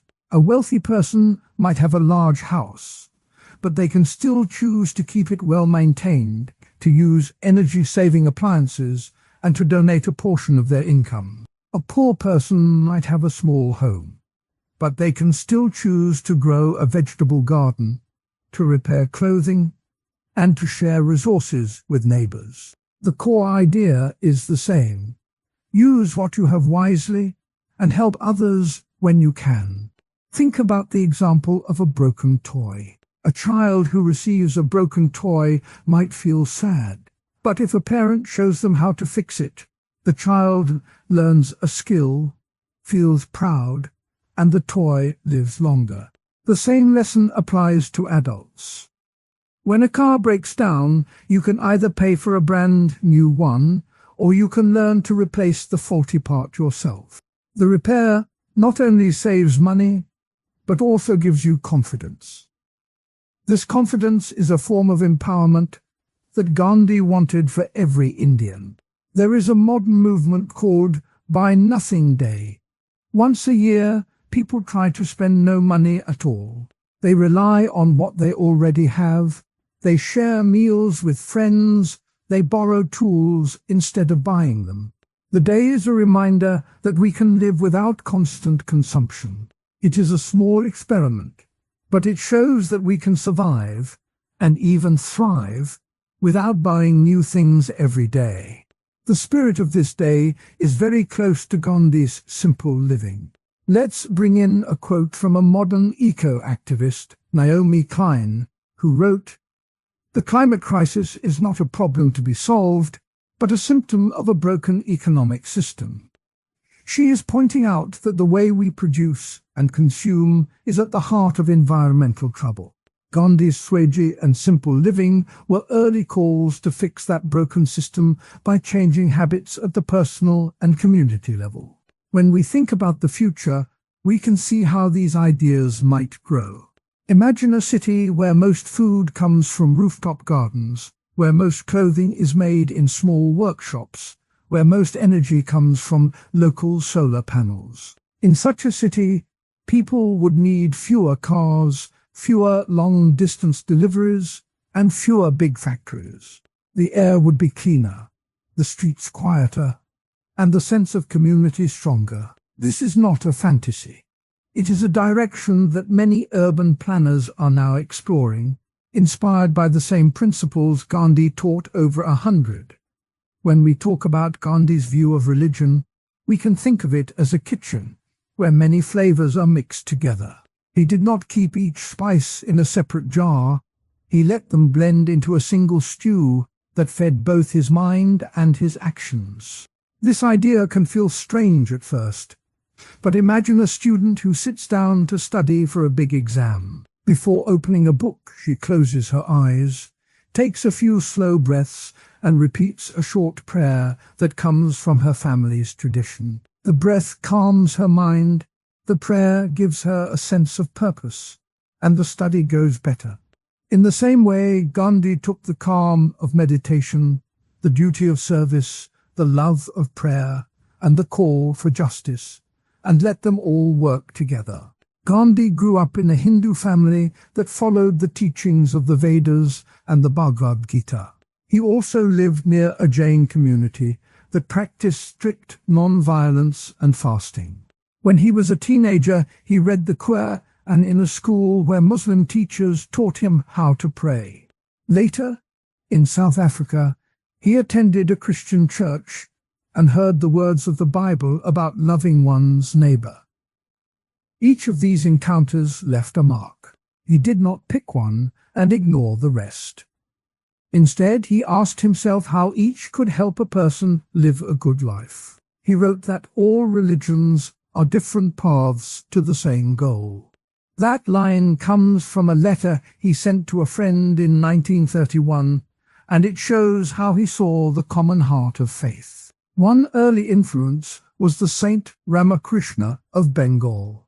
Ramakrishna taught that God can be found in any form, whether in a Hindu deity, a Muslim prayer, or a Christian hymn. He often said that the same light shines through many windows. Gandhi heard this idea and took it to heart. He would later quote Ramakrishna when he spoke about the need for respect across faiths. Another voice that shaped his thinking was the modern interfaith leader, the Pakistani scholar Abdul Kalam Azad, who argued that the moral teachings of Islam and Hinduism could work together for a free India. Gandhi often cited Azad's call for unity in diversity as a reason to keep dialogue open. The way Gandhi blended these ideas can be seen in a simple daily habit he kept. Each morning he would rise before sunrise, wash his face, and sit on a low mat. He would chant a short mantra from the Hindu tradition, then read a passage from the Quran, and finally say a line from the Lord's Prayer. He never tried to rank one above the other. He said the practice reminded him that the world is full of many voices, and his own voice should be gentle and honest. In a letter to a British friend he wrote, "My prayer is a simple request. That truth may be the guide for all peoples, no matter what name they give it." A modern example can help us feel this blend.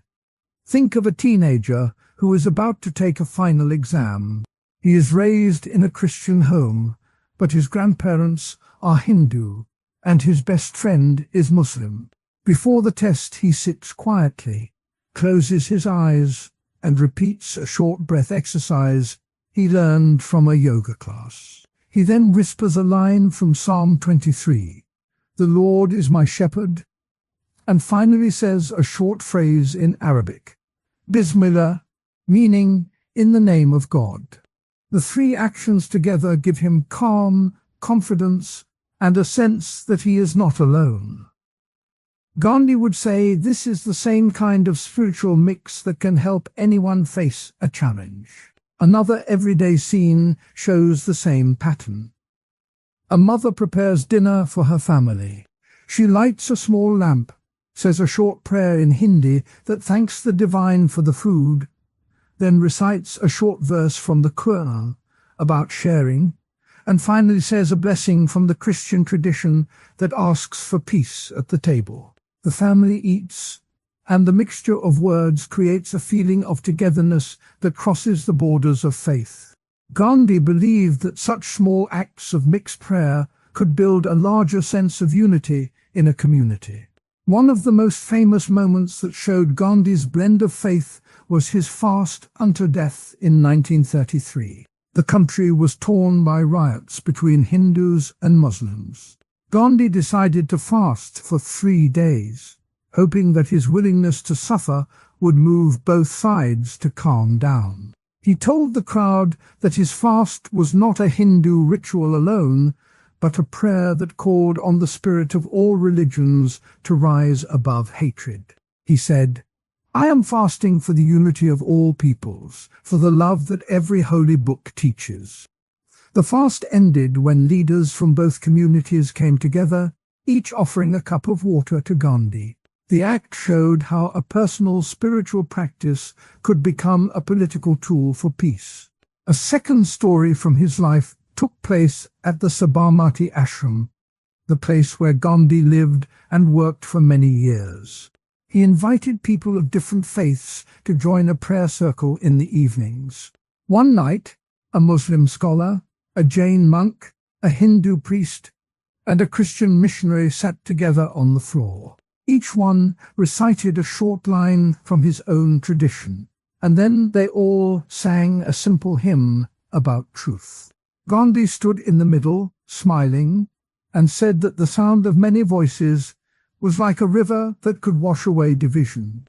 He wrote later, "When the heart is open, the words of any faith become a single song." Critics have raised two main objections to Gandhi's approach. The first says that by mixing many religions, he weakens each one. They argue that the deep meanings of Hindu rituals, Jain vows, Muslim prayers, and Christian sacraments get lost when they are blended. The second objection says that spirituality belongs in the private sphere, not in politics. They claim that a leader should base decisions on law and reason, not on prayer or meditation. To answer the first objection, we can look at how Gandhi himself responded. He said that the core of each faith is love, truth, and service. When you take those three ideas and let them work together, you are not erasing the details, you are highlighting the shared heart. He wrote, "If a river takes in many streams, it does not lose the water of each stream.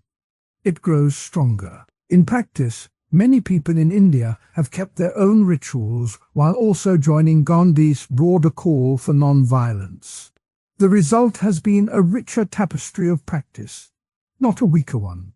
Modern scholars like the interfaith activist Karen Armstrong note that Gandhi's method shows how faith can be inclusive without losing depth.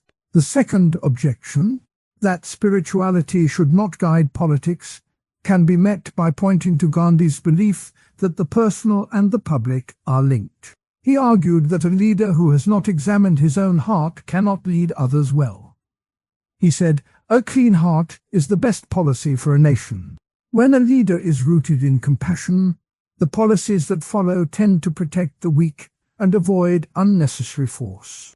In the 1933 fast, the political outcome, a ceasefire, came directly from a spiritual act. In today's world, leaders who practice mindfulness or prayer often report clearer thinking and more empathy, which can lead to better decisions. The modern interfaith group Parliament of the World's Religions cites Gandhi as a model for how personal belief can shape public good without turning into sectarian rule. Real-world applications of Gandhi's blended spirituality are still visible. In many Indian schools, teachers begin the day with a moment of silence that is not tied to any one religion. Children of all backgrounds sit together, close their eyes, and think of a simple word like peace.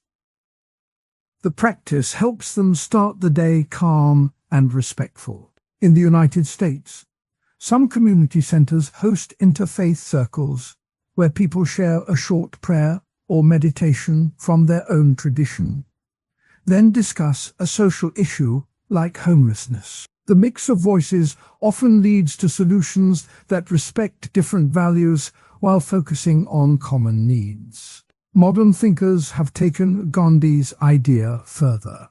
The Dalai Lama, a Buddhist leader, often speaks about secular ethics that can be shared across faiths. He cites Gandhi's example of a non-violent protest that was rooted in moral conviction rather than a single doctrine. Likewise, the Muslim scholar Tariq Ramadan writes about the universal spirit of Islam that can work with Hindu Dharma and Christian love to build a just society. Both point to Gandhi's method as a template for how to keep faith alive while working for the common good.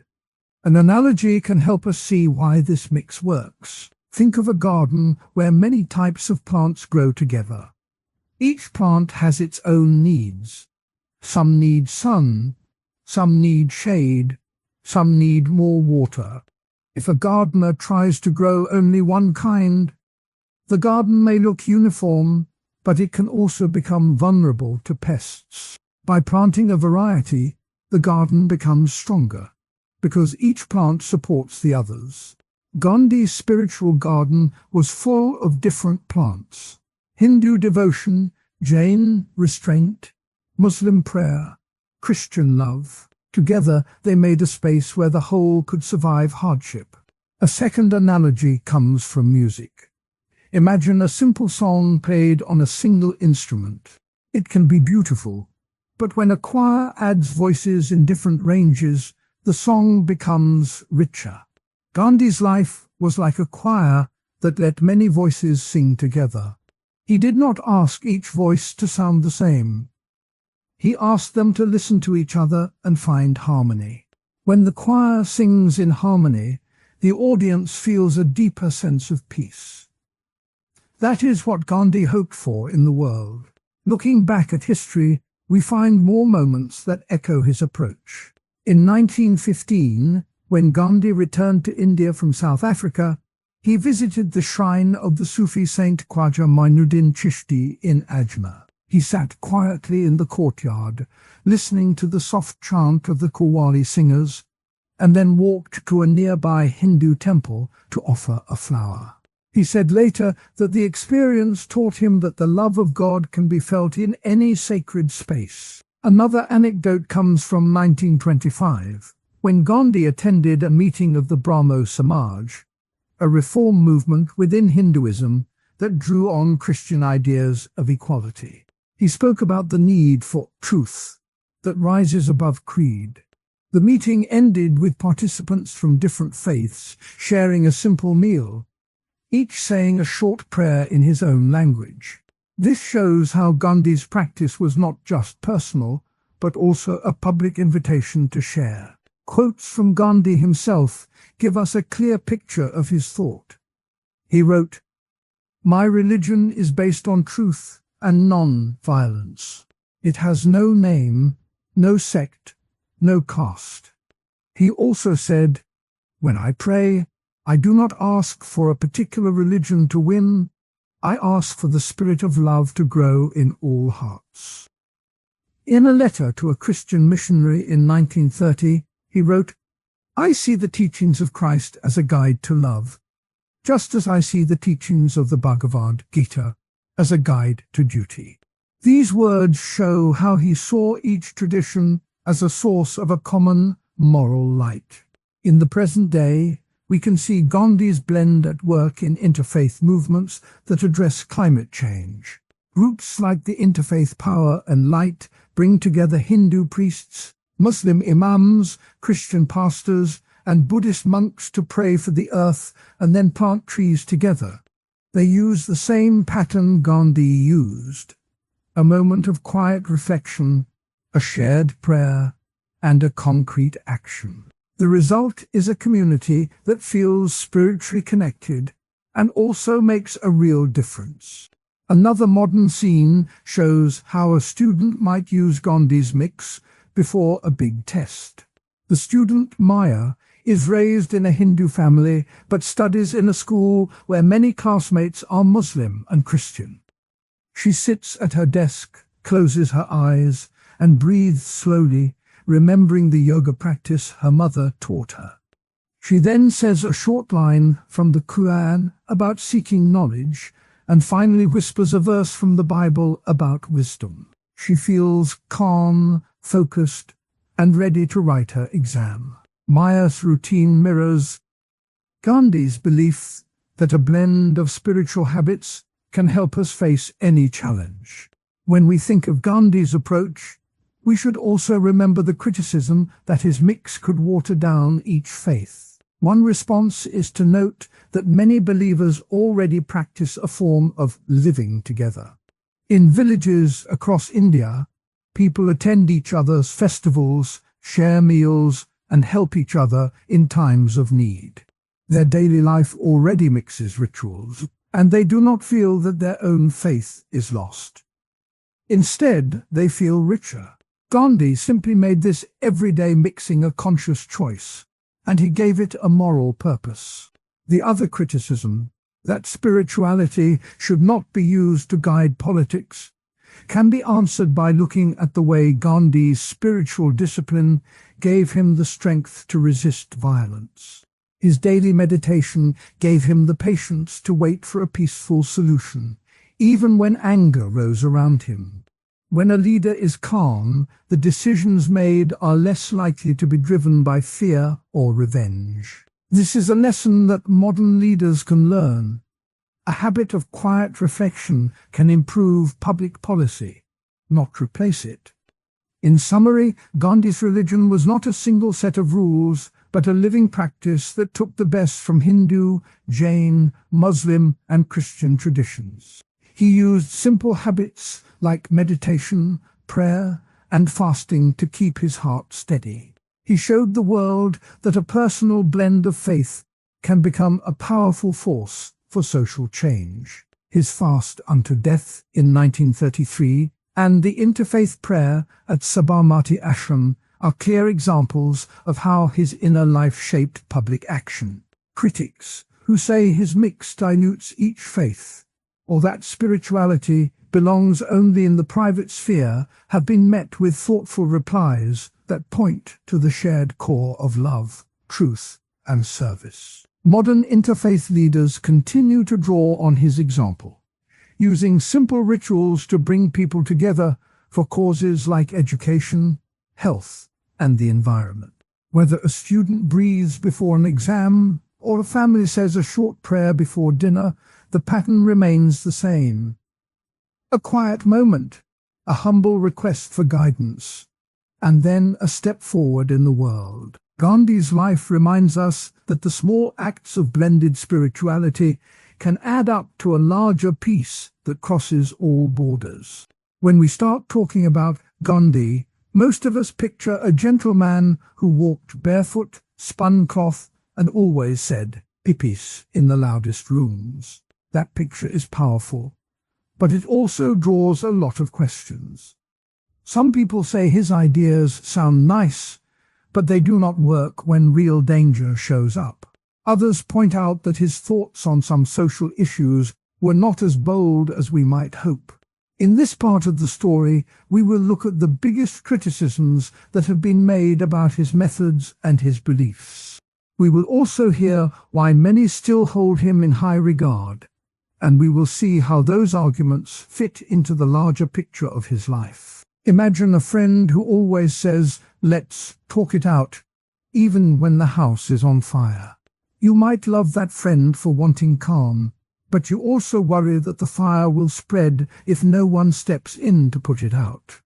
That is a simple way to see one of the main critiques of Gandhi's non-violent stance. Critics say that when a group is being attacked, a call for only words can let the attackers keep hurting people. They argue that sometimes force is needed to stop a bigger harm. This picture helps us see why some people feel uneasy about Gandhi's insistence on non-violence in every situation. Now picture a teammate on a sports squad who refuses to call out a teammate who is cheating. The cheater keeps breaking the rules, but the silent teammate says, "I don't want to cause trouble." The game becomes unfair, and the whole team suffers. This second analogy mirrors a criticism that Gandhi sometimes stayed quiet about bad behavior inside his own movement. Some say he did not push hard enough against people who were acting badly because he wanted to keep the group together.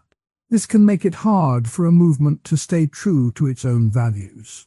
One real story that shows the tension between non-violence and real danger happened in 1947. After the British left India. In the Punjab region, Hindus, Muslims, and Sikhs were fighting each other in a wave of violence that killed thousands. Gandhi travelled to the area, walked among the crowds, and tried to calm the fighting with his words. He managed to stop some attacks, but the bloodshed kept going for weeks. Many observers wrote that his peaceful approach could not fully stop the carnage, and that stronger measures might have saved more lives. The Punjab episode is often used to ask whether Gandhi's tools were enough for such a massive crisis. Another strong criticism comes from B.R. Ambedkar, a leader who fought for the rights of the untouchables, people who were treated as outcasts in the caste system. Ambedkar wrote that Gandhi's view of caste was too soft. He said Gandhi wanted to reform the system, not completely end it. Ambedkar's own words read, "The caste system is a disease that must be eradicated, not merely trimmed." He felt that Gandhi's approach left the worst parts of the system in place, allowing discrimination to continue. This clash between the two leaders is a key example of how Gandhi's ideas on social hierarchy were questioned from within the independence movement itself. Even Jawaharlal Nehru, the first Prime Minister of India, raised doubts about Gandhi's tactics. Nehru admired Gandhi's moral courage, but he worried that the focus on non-violent protest might slow down the fight for political power. In a letter to Gandhi, Nehru wrote, "Your path of peace is noble, yet the world of politics often demands swift and decisive action." He believed that a modern state needed more than moral persuasion. It needed strong institutions and sometimes forceful decisions. Nehru's critique shows that even close allies saw limits in Gandhi's philosophy. In recent years, many feminist scholars have taken a fresh look at Gandhi's record on women's rights. Some argue that while Gandhi spoke about the strength of women, he also asked them to accept traditional roles at home. One scholar, Dr. Veela Rao, wrote, "Gandhi's vision of the ideal woman often fell back on the image of a quiet, supportive partner rather than an independent citizen." This criticism suggests that Gandhi's ideas about gender equality were mixed, and that his movement sometimes kept women in old patterns. Other thinkers, like the French existentialist Jean-Paul Sartre, asked whether a single individual could really change a whole nation through personal example alone. Sartre wrote, "The world does not bend to a single moral compass. It bends to the forces that can shape its material conditions." He used Gandhi as an example of someone who tried to change the world with ideas. But he wondered if that was enough when economic and political forces were so strong. One of the biggest points of criticism is the idea that non-violence can become a kind of passive acceptance of oppression. Critics say that if a ruler knows that the people will not fight back, the ruler may feel free to act more harshly. They point to the British rule in India, where the colonial government sometimes used the promise of non-violent protest as a reason to delay reforms, thinking the Indians would not push harder. This line of thought argues that Gandhi's method gave the oppressor a tool to avoid real change. A second major critique focuses on Gandhi's stance toward the caste system. While he called the practice, untouchability, a sin, he also said that the caste hierarchy itself could be kept if it was pure and not used to hurt anyone. Critics argue that this view allowed the social order to survive, and that it gave the upper castes a way to keep their power while pretending to be reformed. Ambedkar, sharp words about the need to completely dismantle the system echo this worry. A third criticism looks at Gandhi's treatment of women during the independence struggle. He encouraged women to join the protests and even to spin cloth, but he also urged them to dress modestly and stay within the family sphere. Some historians note that in the 1930s, Gandhi asked women to wear simple homespun garments to show solidarity, yet he also warned them against excessive public speaking. This mixed message, they say, limited how far women could go in public life. A fourth critique is about Gandhi's political tactics during negotiations with the British. Some historians say that his insistence on fasting as a bargaining chip put a lot of moral pressure on the British, but it also created a situation where the British could appear generous by conceding small demands. Critics argue that this method sometimes delayed more concrete political agreements that could have helped the country sooner. Now let us look at a counter-argument that many supporters bring up. They say that the power of non-violence lies not in stopping every single act of aggression, but in changing the hearts of the oppressor. Gandhi himself wrote, "Non-violence is the greatest force at the disposal of humanity." Supporters point to the Salt March of 1930 as an example. When Gandhi and his followers walked to the sea to make their own salt, the British responded with arrests.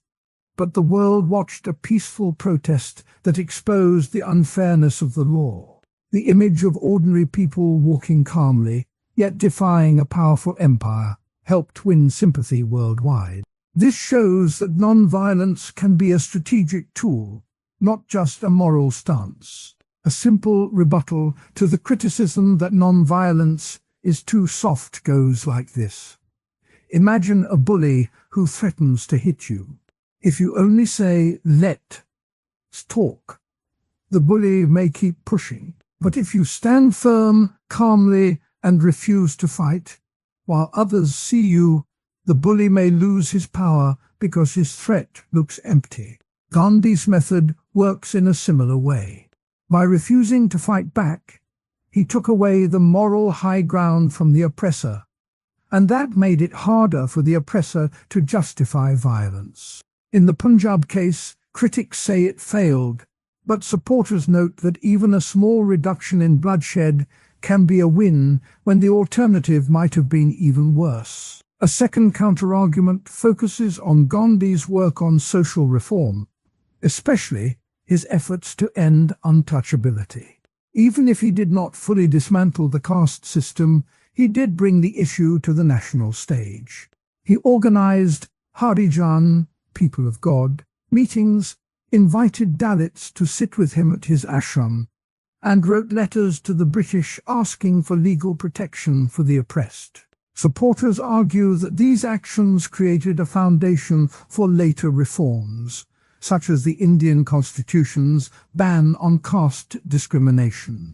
They say that without Gandhi's early spotlight, the fight might have stayed hidden.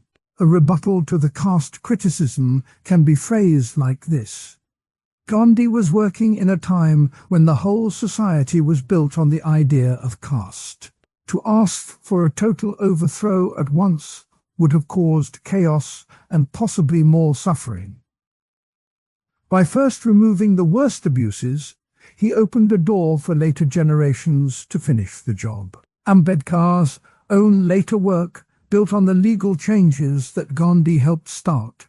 So while Gandhi's approach was gradual, it was also realistic for his era. A third counterargument deals with the criticism about women. Supporters point out that Gandhi encouraged women to step out of the home and join the freedom movement, something that was rare at the time. He organized women's prayer meetings, asked them to lead marches, and praised their courage. For many Indian women, this was the first time they felt they could speak in public. Supporters say that even if Gandhi still held some traditional views, his overall impact helped women claim a new role in society.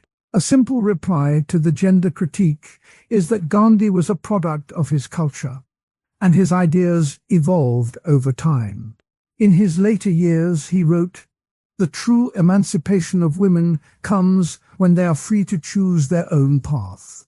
He began to support women's education more strongly, and his ashram allowed women to stay and work alongside men. While not perfect, his influence opened doors that were previously closed. Now, let us bring in a modern example that shows how Gandhi's ideas still matter. In 2014, a group of students in a South Asian university organized a sit-in to protest a new rule that would limit free speech on campus. They chose to sit quietly, chant peacefully, and refuse to leave until the rule was changed. The administration, seeing the calm but firm stance, eventually agreed to a dialogue.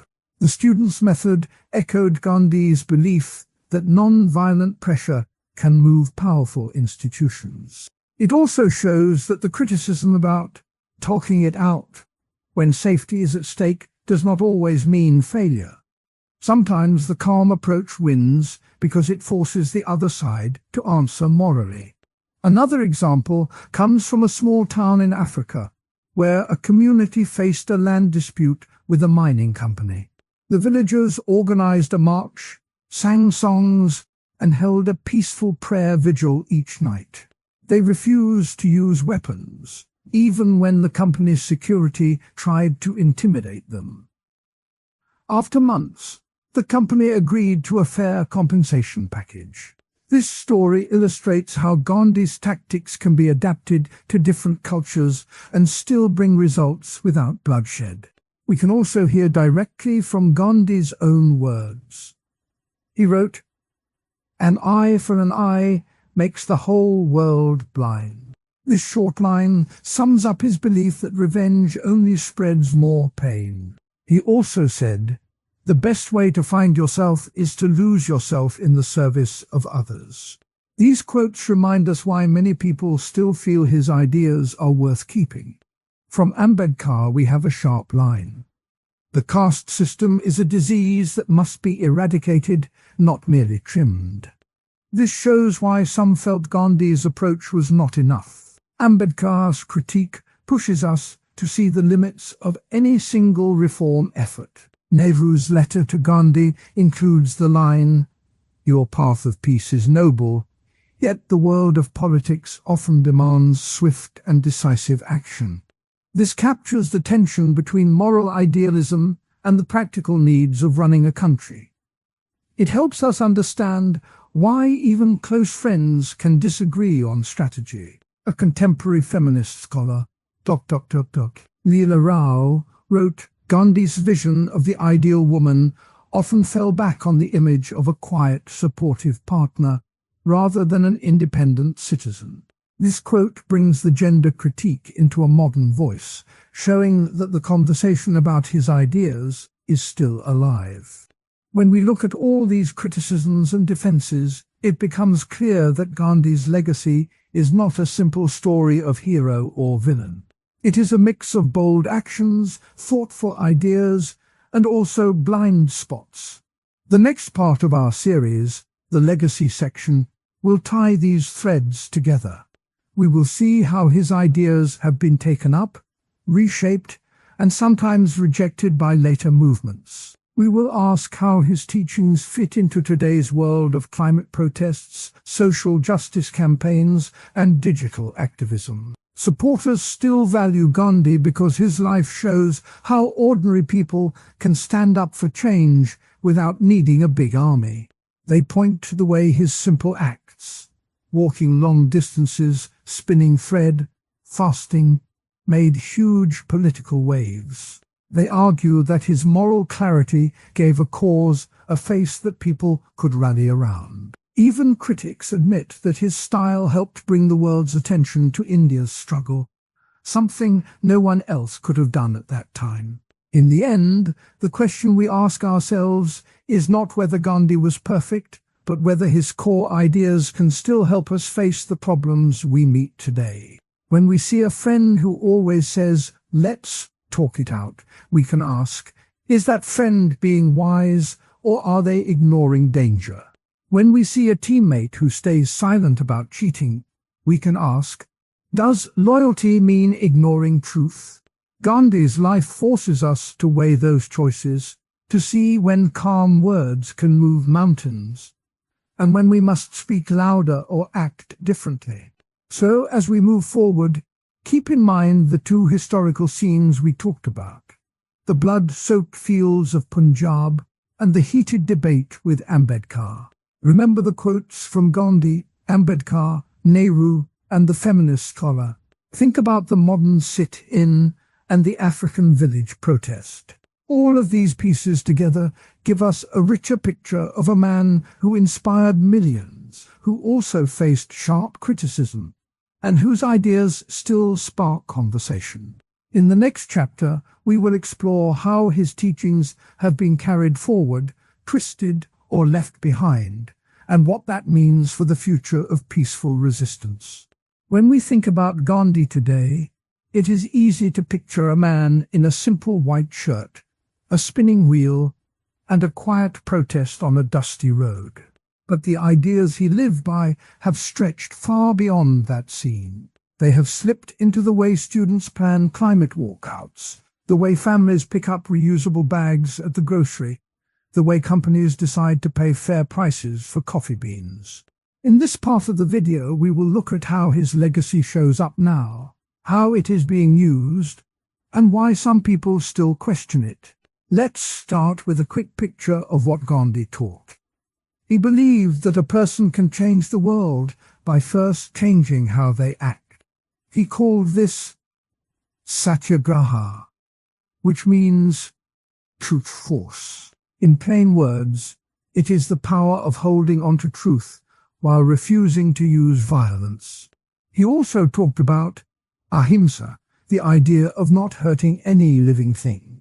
For Gandhi, these were not just ideas for protests, they were a way of life.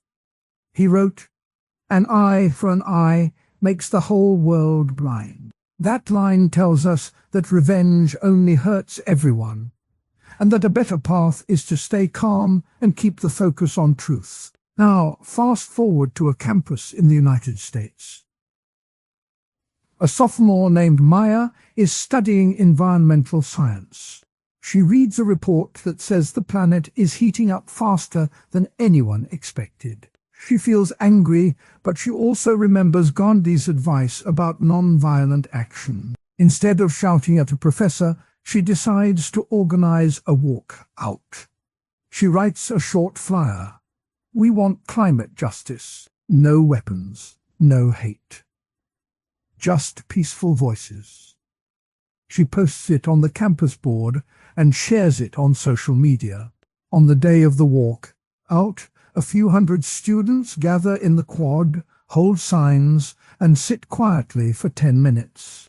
The college administration listens, promises to lower the carbon footprint of the campus, and sets up a committee to look at renewable energy. Maya's walk out shows how Gandhi's idea of peaceful protest can still move big institutions. A different kind of example happens at home. The Patel family lives in a small town in New Jersey. Every week they go to the supermarket and pick up a plastic bag. One day their teenage son, Arjun, watches a documentary about ocean trash. He remembers a line from Gandhi: "The world has enough for everyone's need, but not enough for everyone's greed." He asks his parents if they can use reusable bags instead. At first, his mother worries about the extra cost, but Arjun shows her a cheap set of cloth bags that can be washed. The family starts bringing their own bags, and soon their neighbors notice. Soon a few more families join, and the whole block reduces its plastic waste. This small change is a direct echo of Gandhi's belief that each personal choice can add up to a bigger shift. A larger-scale example is a coffee company in Colombia called Verde Café. The owners read about Gandhi's emphasis on fairness and decide to pay the farmers a price that covers a decent living wage. They also invest in better training for the workers, and they label their coffee as fair trade.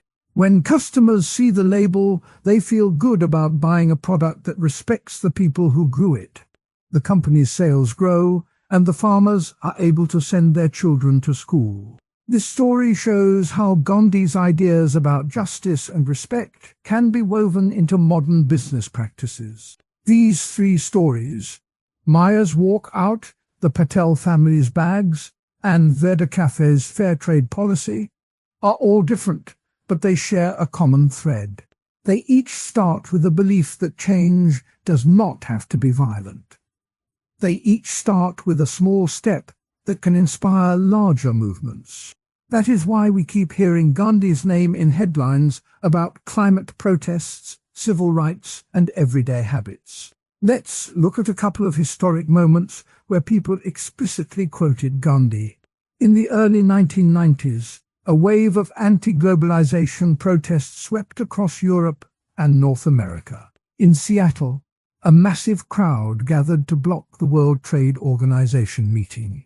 Among the chants, you could hear a voice shouting, "Gandhi says, the end of violence is the beginning of peace." Protesters carried signs that read, "No more corporate loot," and "Peaceful, not violent."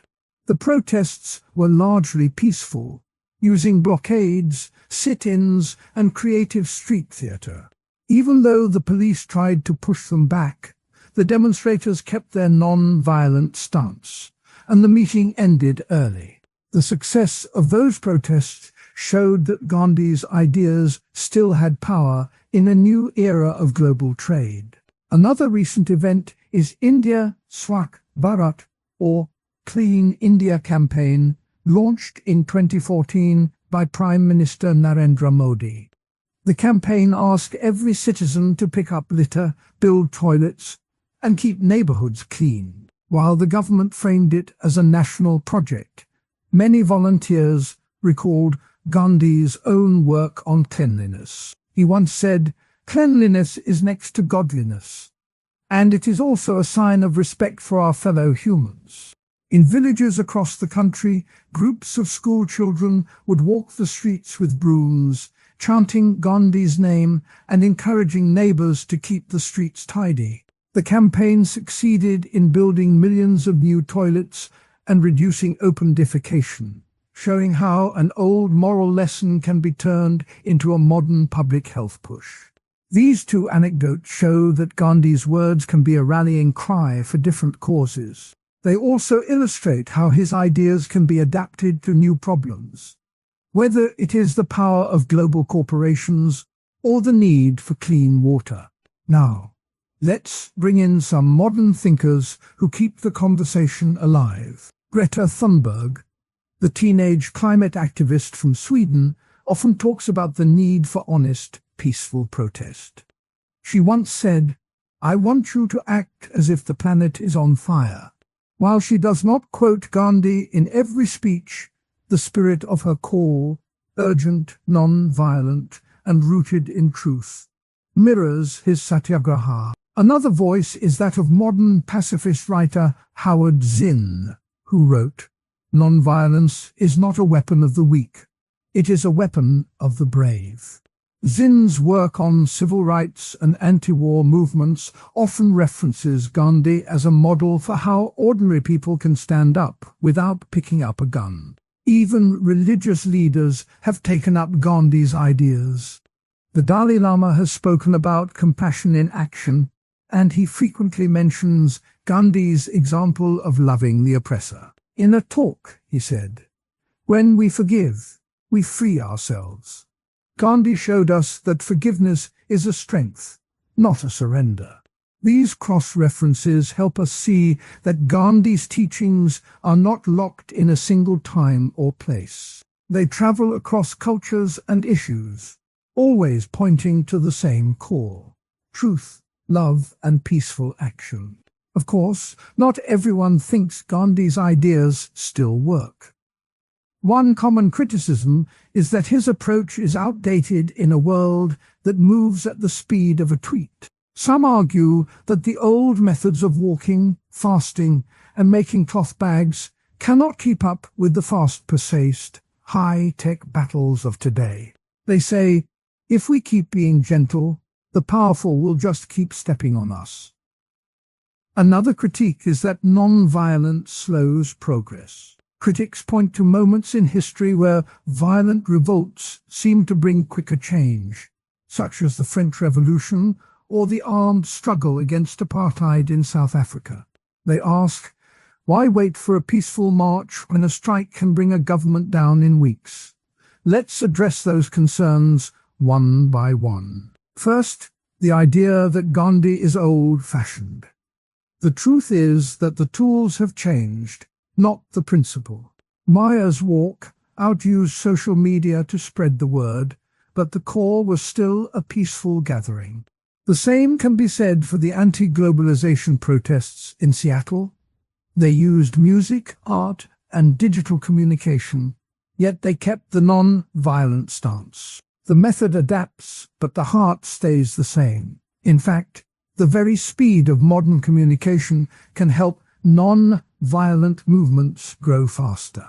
A single video of a peaceful protest can be shared worldwide in minutes, inspiring others to join. That kind of ripple effect was harder to achieve in Gandhi's time, but the principle works even better now. Second, the claim that non-violence slows progress. History shows that violent uprisings often lead to more suffering, and the gains can be fragile. The French Revolution, for example, gave the people liberty, but it also led to the reign of terror, where thousands were executed. In South Africa, the armed struggle did pressure the government, but it was the non-violent campaigns, such as the boycotts and the peaceful protests led by Nelson Mandela's allies, that finally forced a negotiated end to apartheid. Gandhi himself believed that violence creates a cycle of hatred that is hard to break. He wrote, "Non-violence is the greatest force at the disposal of humanity. It is mightier than the mightiest weapon. When people choose peace, they keep the moral high ground, which often wins the support of neutral observers, the media, and even some members of the opposition. That support can turn a local protest into a national conversation, which can lead to lasting change." Let's bring in an analogy to make this clear. Think of a river that wants to move a big rock. The river does not try to smash the rock with a single huge wave. It uses a steady flow that slowly erodes the stone over time. Violence is like trying to push the rock with a sudden, massive force. It might move the rock a little, but it also creates turbulence that can damage the riverbank. Non-violent action is the steady flow that reshapes the landscape without destroying it. Over years, the rock can be moved, and the river stays healthy. This is how Gandhi's methods work. They may seem slow, but they shape society in a way that lasts. Now, let's see how these ideas play out in everyday choices. When a family decides to bring reusable bags, they are not just saving a few pieces of plastic. They are also sending a signal to stores that customers care about waste. Stores respond by offering discounts for reusable bags, or by reducing the amount of plastic they provide. Over time, the whole market shifts. This is the same pattern you see in larger movements. A small act of conscience spreads, and the system adjusts. In business, the fair trade example shows that companies can profit while respecting workers. When Verde Café paid a higher price for beans, they attracted customers who wanted ethical products. Other coffee shops noticed the sales boost and began to adopt similar practices. The market moved because of a simple principle: treat people fairly, and people will reward you. This principle echoes Gandhi's belief that the world has enough for everyone's need, but not enough for everyone's greed. By choosing fairness, businesses help create a more just economy. Even political leaders sometimes borrow Gandhi's language. In the United Kingdom, during the 2020 protests against racial injustice, several politicians quoted Gandhi's line about the force of truth. In South Africa, activists fighting for water rights have used his idea of satyagraha to organize peaceful sit-ins at water treatment plants. These references show that his words still feel relevant to people who are trying to fix modern problems. Let's take a moment to hear a direct quote from Gandhi that fits the climate movement. He said, "The earth provides enough to satisfy every man's needs, but not every man's greed." When climate activists read this line, they feel that the fight is not about stopping progress, but about protecting what the planet already gives us. Greta Thunberg often repeats a similar sentiment when she says, "We need to act as if the house is on fire." Both speakers are urging us to see the urgent need for change, but both also ask us to do it without harming each other. Another quote that works well for the fair trade story is Gandhi's. "The best way to find yourself is to lose yourself in the service of others." The owners of Verde Café lost their focus on profit alone and found a new purpose in serving the farmers. Their story shows how serving others can also bring success. It is a reminder that Gandhi's ideas are not about sacrifice for its own sake, but about creating a world where everyone can thrive. Now, let's bring the conversation back to the idea of a modern pacifist writer, someone like Michael Lerner, who writes about non-violent social change. He argues that the most powerful tool we have is the ability to shape public opinion through calm, consistent action. He often cites Gandhi as the first modern example of this approach. Learner writes, "When we refuse to meet hate with hate, we change the rules of the game." That line fits well with the student walk out. The family's bags and the coffee company, fair trade policy. All three are playing a new game where the rule is respect, not retaliation. What about the critics who say non-violence is too soft? We can look at the anti-globalization protests of the 1990s again. The protesters were up against massive corporate power, yet they stayed peaceful. The police used tear gas and batons, but the protesters did not respond with violence. Their calm stance attracted worldwide media attention, and the public began to question the fairness of the WTO deals. In the end, many of the proposed trade rules were softened, and new provisions for labor rights were added. This shows that even when the opposition uses force, staying non-violent can win the moral argument and lead to real policy change. In the Clean India campaign, the government asked citizens to keep streets clean.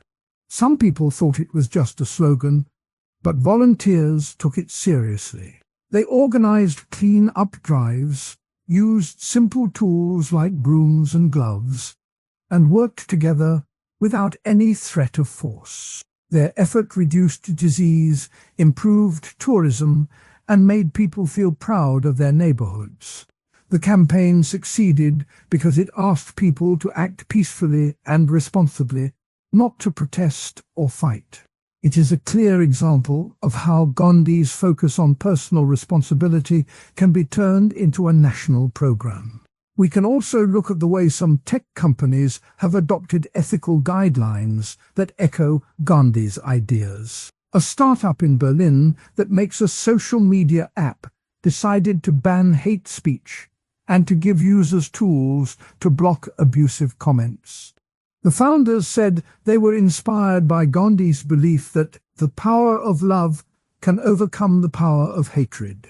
By building a platform that encourages respectful dialogue, they are trying to create a digital space that mirrors the peaceful streets Gandhi imagined. All of these examples point to one big picture. Gandhi's legacy is not a museum piece. It is a living set of ideas that people keep testing, reshaping, and applying. When a student leads a climate walk out, when a family refuses plastic, when a coffee farm gets a fair price, when a nation cleans its streets, when a tech app bans hate, they are all pulling from the same source. They are answering the same question Gandhi asked: how can we change the world without harming each other? Let's pause for a moment and think about why this matters. If we ignore Gandhi's teachings, we risk slipping back into a world where force is the first answer. If we keep his ideas alive, we have a toolbox for solving problems that does not rely on violence. The toolbox includes truth, patience, love, and the willingness to act in small ways every day. It also includes the knowledge that even a single person can start a ripple that becomes a wave. In the end, the story of Gandhi is a story of ordinary people doing extraordinary things. He never claimed to be a genius. He said he was just a simple man who tried to live honestly. He taught that each of us can be a seed of change. When we water that seed with consistent, peaceful actions, it grows. Whether the seed is a student's protest, a family's reusable bag, a company's fair trade policy, or a nation's clean-up drive, the growth looks the same. A world that respects truth and reduces harm. So, as we wrap up this segment, remember the two quotes that have guided us. An eye for an eye makes the whole world blind. And the best way to find yourself is to lose yourself in the service of others. Keep them in mind the next time you face a problem that seems too big. Think of Maya's walk out, the Patel family's bags, Verda Cafe's fair beans, the 1990s protests, the Clean India Drive, and the modern voices of Greta Thunberg and other pacifist writers. All of them show that Gandhi's ideas still have a place in our lives. If you feel skeptical, ask yourself, can a single peaceful act really matter? Look at the reusable bag story. One bag saved dozens of plastic pieces. Look at the fair trade coffee. One company's decision helped a whole village. Look at the climate walkout. A small group sparked a conversation that reached the entire campus. These are proof that,